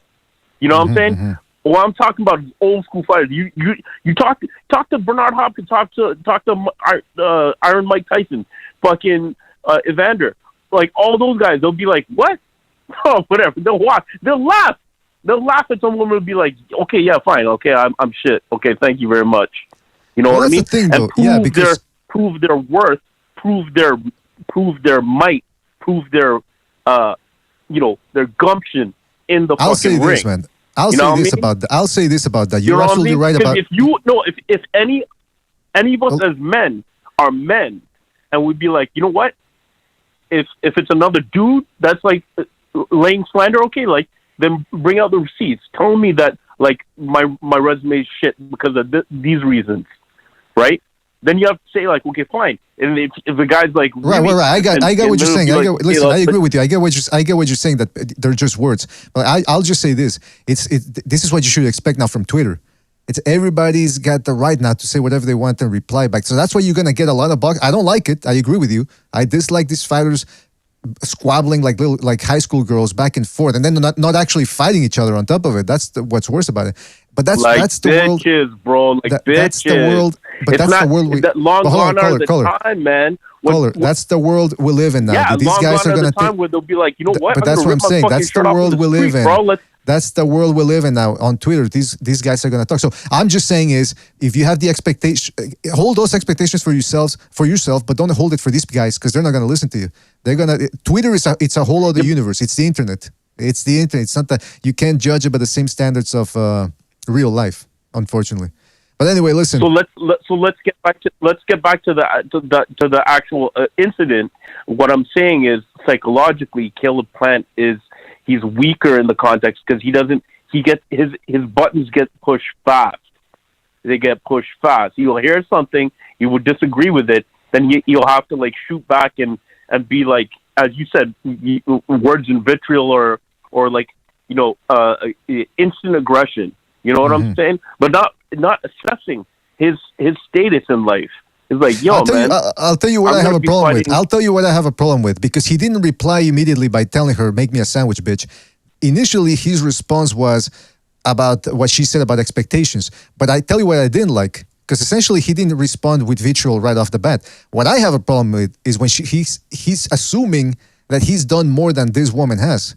Like, he doesn't know. This woman, like, he says he's not judging it by money, but okay, then if you're not judging it by money, then his whole thing is in boxing. I made it in boxing. You haven't made it in your workplace. Well, maybe she has a hobby that requires a high level of skill, and maybe that's where she. Anyway, I'm assuming a lot of things right now, and I think I've assumed enough about the situation. No.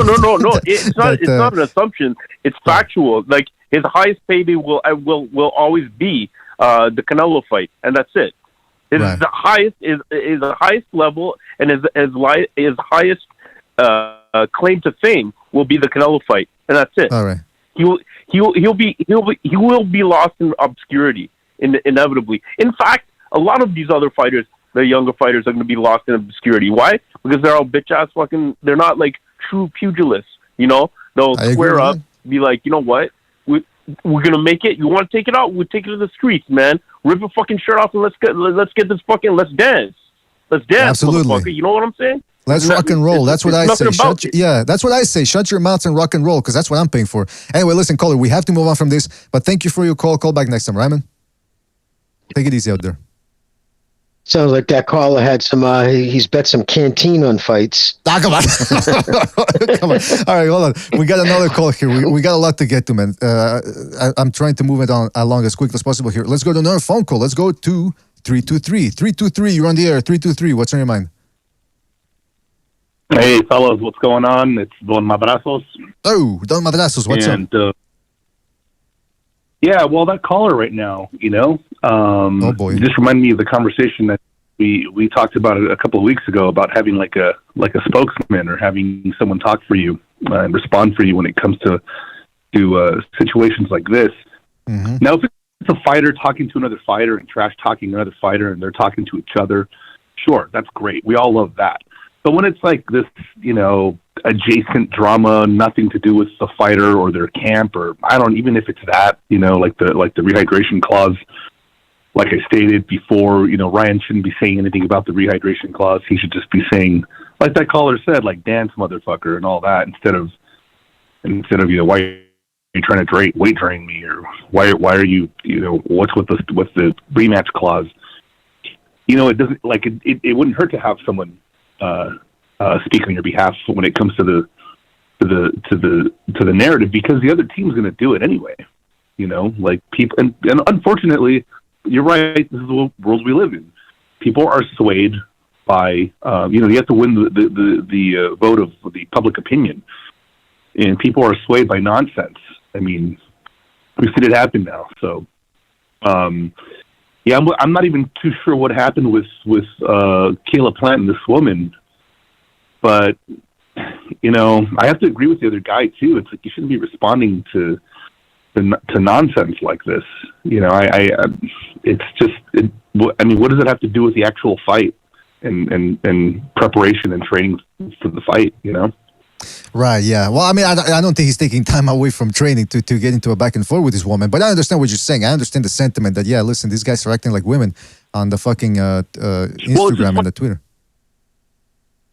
It's bad optics, It's like, it doesn't look good. None of the squabbling looks very good at all. And I wish we had less of that and more madrazos, in the ring. More chingazos, obviously, man. Yeah, but hey, listen, I take the blame for that, because I'm the one that wanted to get to. I wanted to get to the bottom of this. I wanted to get to the bottom of this, so that's why. I blame myself for bringing that up, because I was more interested in that than I should have been. But listen, Don Madrazos, getting back to the fight then, who are you picking for Benavidez versus Plant? I'm still leaning towards 50-50, man. I mean, just because I think David's a little, they're both handling things immaturely in a way, but I think that, I don't know what's wrong with Benavidez' side, man. It's like why are you gonna let your dad talk that much shit, and what happens if you don't back it up? You got a tall order there, man. They're building it up. They're really building this up. So I'm watching it. I'm paying for it. I want to see it. It's a couple of years too late, but we're not getting much else. So, yeah, the state of boxing. We're fucking excited over this. It should be It's a good free, fight, man. Like it's this a good. is- Yeah, I know, but it's a good, decent fight if you're gonna pay for. If you choose to pay for it, I mean, it's not. I mean, it's not the worst. Yeah, I am because I know Caleb Plant will be sturdy enough. I mean, you know, he'll be durable enough for this guy. And honestly, you know, there's a little hesitation too because you know that Benavidez got dropped by a C-level fighter. You know, about a couple of years ago. So I don't know, man. You know, so what's it's still, you know, it's going to be exciting. It's going to be exciting. I think Benavidez will edge it out by either a stoppage in the later rounds or, you know. But it's still going to be good to see because we know we're going to get rounds of this. You know, Caleb Plant's skill is going to get him well past the 8th round. So. I think we're going to see a pretty good one, and that's why I'm paying for it. But this is what we got. This is what we have to work with, fellas. And you know, it's not bad if you ask me. It's not bad if you ask me. The fact that some pay-per-view is bad, but yeah, exactly. It's not bad. All right. Well, listen. It's not bad. Yeah, we'll leave it at that. Listen, I got your prediction down. Thank you for your call. Call back next time, right, man? Dale pues. Gracias. Órale. Hasta la próxima. All right, that was Don Madrazos, and that's with his prediction right there. Let me ask you guys. I'll be right back in 5 minutes, but I want to hear from you, though. Who's buying this fight? Between, Gonzalo, Jimmy, Pete? Well, I'm in the Philippines, so I don't think I can buy it because they don't have PVC here. But I'm still going to watch it, so if that says anything, you read in between the lines. All right, that's an excuse there. I'm not going to break my fucking. I'm not buying any more PPC events, which kind of sucks. It's just I'm not going to do it because I'm giving into the fucking problem. Listen, you ain't got the money to finance your own fight, so anybody who's making any kind of decent pocket you have to have the fans finance fights they weren't asking for or fights 3 years past the due date. Listen, this isn't a bad fight. But it's not the same fight as it was 3 years ago when they were both champions and Benavidez's people wanted ridiculous money. So because of that, then now they want us to go $80 out of pocket, and it ain't about the $80 at all. I refuse to. I'm not going to be held over a barrel like that. So, but I say that, and sometimes when I get intrigued enough, I end up buying it. But my wife will get it and say, "I got it. Don't even think about it." So there you go. Pete, are you buying it? It depends on where I watch it. If I watch it here by myself, then I got this box here. Gets real easy. But if we watch it over at my uncle's house or my dad's house, we'll wind up buying it just because they don't have that. So okay, so you don't usually buy things. All right, see, you know what, Jimmy, you said that in 10 years from now you'd wager that Pete's going to be better off financially than Caleb Plant. I don't think so now. From the sounds of it, he's getting that fire stick. But yeah. Yeah, he's Greeks, man. He's Greek. Don't listen to them. It's not me. Jesus, I'm just saying. If it's not my when it's their house, they're just like, just buy the shit. Don't fuck around with computers. You know what I mean? They don't even By the way, the quads. They don't know what you mean stream. Just buy the goddamn thing. Yeah, I'm not gonna buy it. I'm gonna listen to the audio, like the radio, like back in the days. No. There you go. That's old school. Oh, he lands that right hand. Yeah, that's old school. Yeah, and you're gonna lean in, real close when the fight gets good. You're gonna. That's if you're actually fucking feeling the fight. You're gonna get closer to the radio. Hey, by the way, and I'm gonna do that when I kick my leg up and I pull my arm and go, yes, you got it, Toyota. Like in the movies. Yes, that was a nice. Hey, shout out to Nicholas Argyros for his contribution to the Super Chat. He says, every time Plant mentions Coke, Benavidez twitches. Oh, Nicholas is saying that he's got those Coke twitches going on. And shout out to Chris K as well for his contribution to the Super Chat. He says, Plant exposed Canelo. Ryder will capitalize on that with a clean 12-0 unanimous decision. Pay-per-view, well worth my money. Biggest fight of the year. I think he's kidding around. I don't think he's being serious, but shout out to Chris K and Nicholas for their contribution. Fellas, before I go to take a pisseroo, and then after that, we're going to have to close shop here. But I want to ask you about this. Tony Harrison, who recently got beat up by Tzu, he had this to say about the fight. And about Zoo, he said, he's still basic. He just beat me. He's definitely a lot sharper than I saw his last fight. That goes down to his training and trainers. He's improved. He's an improved fighter from the Trelgosha fight. He's sharp. He's sharp. A lot of people are giving him, I think, an umbrage with the fact that he called Zoo simple, a basic, but that he still beat him. What do you guys think about that? I'll be right back. Hey, they basically beat his ass. Fucking, you know what I mean? Like, sir, that's just, yeah, it's his way of throwing a jab or, throwing a dig at someone who beat him up. And that's what happened. He beat him up. Yeah, he's not going to go out there and well, listen, obviously, Harrison is a very, very slick fighter, right? He's got a great jab, fundamentals are sound, but he's just not rugged. He just isn't. He's just not built rugged. And he got beat the fuck up. What say you guys? Yeah, he's not built rugged. So if Harrison, whatever he did, didn't make Tim Tszyu think twice about changing his approach. If it ain't broke, don't fix it. If basic is gonna get the job done that much easier, because I don't have to resort to doing fucking cartwheels and backflips to beat your ass, then why do I want to change it? That's the quickest avenue approach. It's like anything in life, anything menial that you do. Hey, you know the routine. This is what I gotta do to be quick and effective. Why am I gonna go through flaming hoops to do it a different way? That'd be stupid. That'd be wasting your time. I bet if that's a job and you're fucking and you're supposed to do something, but you take the long route, for example, your fucking boss is gonna fire you. Because why are you taking the long route? Why are you going for the bread if I sent you for the fucking tortillas? Right? Nah, if it's like, this is what I need to do, this is what I need to fucking do. If this dimension works, this is the dimension that I use. I guarantee if Tim Tszyu needs to show another skill set against a different type of fighter, we're going to see then if he resorts to doing that. But if it's not necessary, I'm not going to move if the guy that can punch wants me to move. I'm going to stay in place and I'm going to do what I got to do because clearly I don't respect your ruggedness. Exactly, brother. I don't think Harrison does much to be ashamed of. Taking a loss, who gives a shit? I mean, so what? He caught up to you and he landed one. You didn't recover. I don't know. Someone was saying before you got on, Jimmy, and before I got on, but someone was saying like one-dimensional. Like, yeah, well, dude, everybody's got a style. Every fighter's got a style. You know what I mean? Like, they're gonna fight their style. It's a style matchup.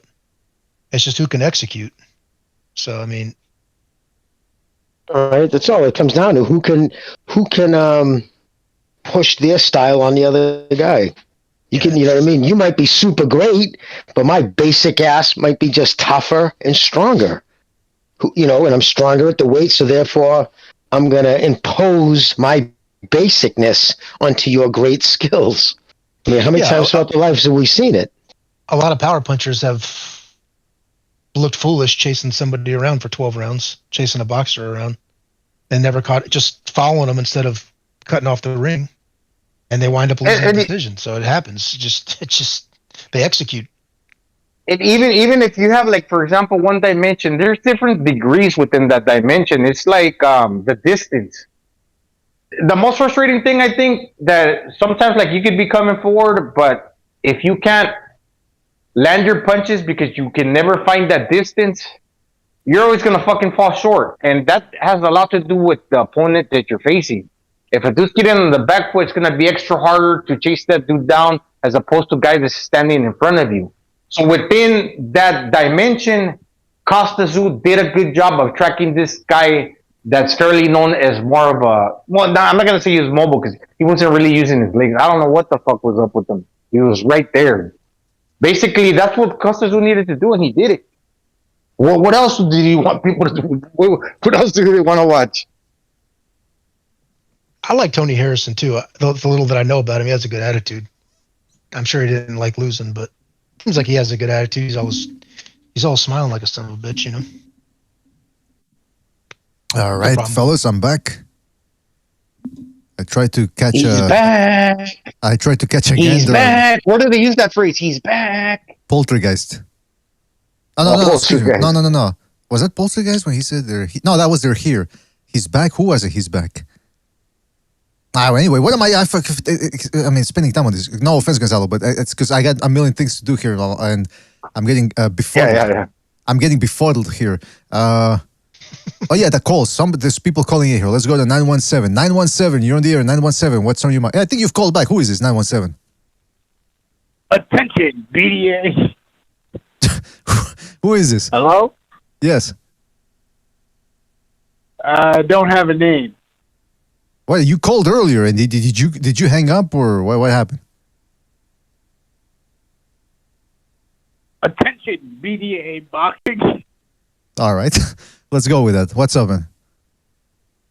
He hung up. What the fuck? All right. Let's go to another phone call. Let's go to 416. 416, you're on the air. 416, what's on your mind? Yeah. Just since a side note, I mean the Tim Tszyu fight. Yeah, Tim threw it down.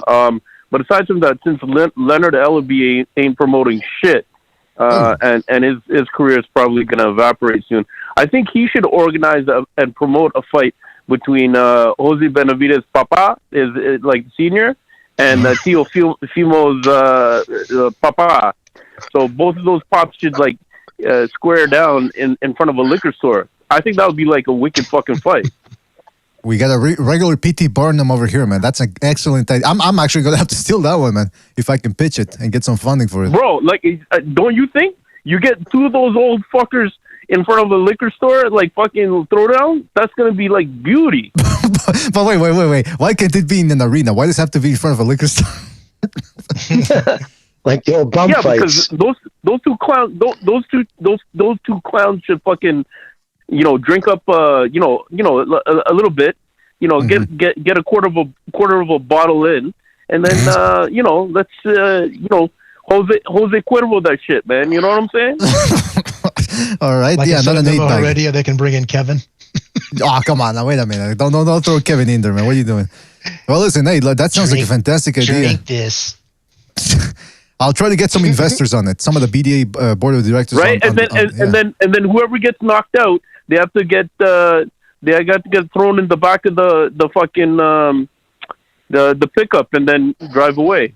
Come on, you mean they get deported? Is that what you're trying to get at? Not deported. They got a bit driven away in the back of the pickup or the yeah. This is that Canadian number. That's an excellent idea. Let me tell you, that's an excellent idea. Carried out. I will listen. Call Yeah, man, square off, man. These motherfuckers, the way that they wrap they chop their chops, talking about their sons. They should square up with each other and shit, man. These pops they're going buck wild, bro. That's right. It's almost as if they need to get buck broken. You're absolutely right, caller. Well, listen, we got to move on here, but thank you for your call. We'll catch you on the next one, right, man? He hung up. All right. Listen, people are filled with great ideas out there. They just need somebody to listen to them. That's all I got to say about that. Hey, BDA, I think the David Benavidez logo on their gear is kind of like it's kind of chunty. I don't know what the word is. Kind of chunty, kind of like cheesy. Yeah, it's like this old cartel fucking like insignia, like with the bright ass colors. I don't think that looks good. There's so much shit going on right there. Let me put it on the screen. Is this it? Is this the logo? Their insignia? It looks like a fucking Versace sign. Gonzalo, is that it? The one I'm putting on the screen? Let me see. I can't see. I don't think so. It's the red with the big B. No, that's Bandera Roja. No, it's the one that he wears on that red sweater. I don't know which that one. Red open jacket, the zip. Is it the one with a phoenix? And on the hat. It's like a B, like a Bentley, like a B. This one? No, it's not what I was thinking. It's on a zip-up jacket and on the hats. But yeah, that's also it. Obviously, that's the one right there, the B in red. Okay. Team Benavidez. It's not that bad, but it's got the two lions. Gonzalo, when you hung out with the cartel guys, did they use an insignia or was that a no-no? Now, they wear a lot of Versace. Well, they used to. Versace and like name brand clothes. But no, on the no belt insignia. buckles. No. Well, I bet something that they're guns. Yeah, some of them do. I never saw it though. Interesting. Well, I gotta tell you, fellas. Yes, go Mr. ahead. BD, Jimmy, I was going yes. to say, too, when it comes to trainers, I would definitely give Plant the edge. I really respect Breadman just by listening to him on many podcasts, and a very level-headed dude, and people I respect in the game, like Steve Kim, hold him in high regard. He has a very intellectual view of boxing. He breaks things down. He's calm and whatnot. So I'm sure he knows what Plant has to do, and I'm sure that he wouldn't even have taken him on if he thought he couldn't get the win. You know what I mean? Like, I don't think he would have, so I think he knows that Plant has the ability, but it's the intangibles that you can't see. Heart, intestinal fortitude, those things you can't gauge. I think that's what's going to be on display. That's what's going to win the fight on Saturday. Well, I agree with you, man, that Breadman's, just listening to him talking, like I said earlier too, Jimmy, Breadman is the guy that trained Julian Williams when he upset Jared Hurd. Another big guy who comes forward and who was stopping people, and Julian Williams put on the performance of a lifetime. So he knows what to do, like you said, on paper. Now, whether Plant can pull it off remains to be seen. Listen, fellas, I'm running on fumes here. We've been on for almost 3 hours. Gotta cut it short. I expect we shall do a Friday show, Open Lines Friday. I think we're due for one. But people have been asking too, by the way, like, hey, why don't you do Open Lines Friday this week? It's because for the moment, we've only been holding them 2 times a week. Excuse me, 2 times a week. 2 times a month. It's a monthly thing. So, or bi-weekly, whatever the fuck you call it. So, I think we're due for one for this fight. Yes, I think that'll be a great selection to hold this show that day. Other than that, we got to go. Shout out to everybody that called in, everybody that donated the super chat, everybody that listened. Of course, hey, everybody that was on the panel. Can't forget that. I know Chief was here, Uncle Pete, Jimmy, Gonzalo. You guys are the best, Jerry, the best. And I can't say it enough. So shout out to you fellas and everybody that listened in. Talking about Parukua, the Quags. Recognize was in there. Shout out to Recognize. Tyrell 5, Knockout Ned, Pound for Pound King. The Quags in the house as well. Quags, I got your prediction. I don't know if I told you. I wrote it down. Joe says, when's the next second Renaissance? When I feel like it. How about that? No, I'm kidding. Before the end of the week. Probably tomorrow if I have enough material for that. It's gonna try to keep it fun this one, unless Trump got arrested today. If Trump got arrested today, then of course we gotta talk about that tomorrow. But I haven't heard anything about that. Shout out to Windy City, Terrell, Mark T, Jonathan Kidder, the Quags, Earl Stevens. Who else was here? Alonso, amazing guys. You know who you are. You guys know who you are. Thank you for listening. Catch you on the next one, fellas. Take it easy. You gotta go. All right, come on. Honestly, I can't do it no more.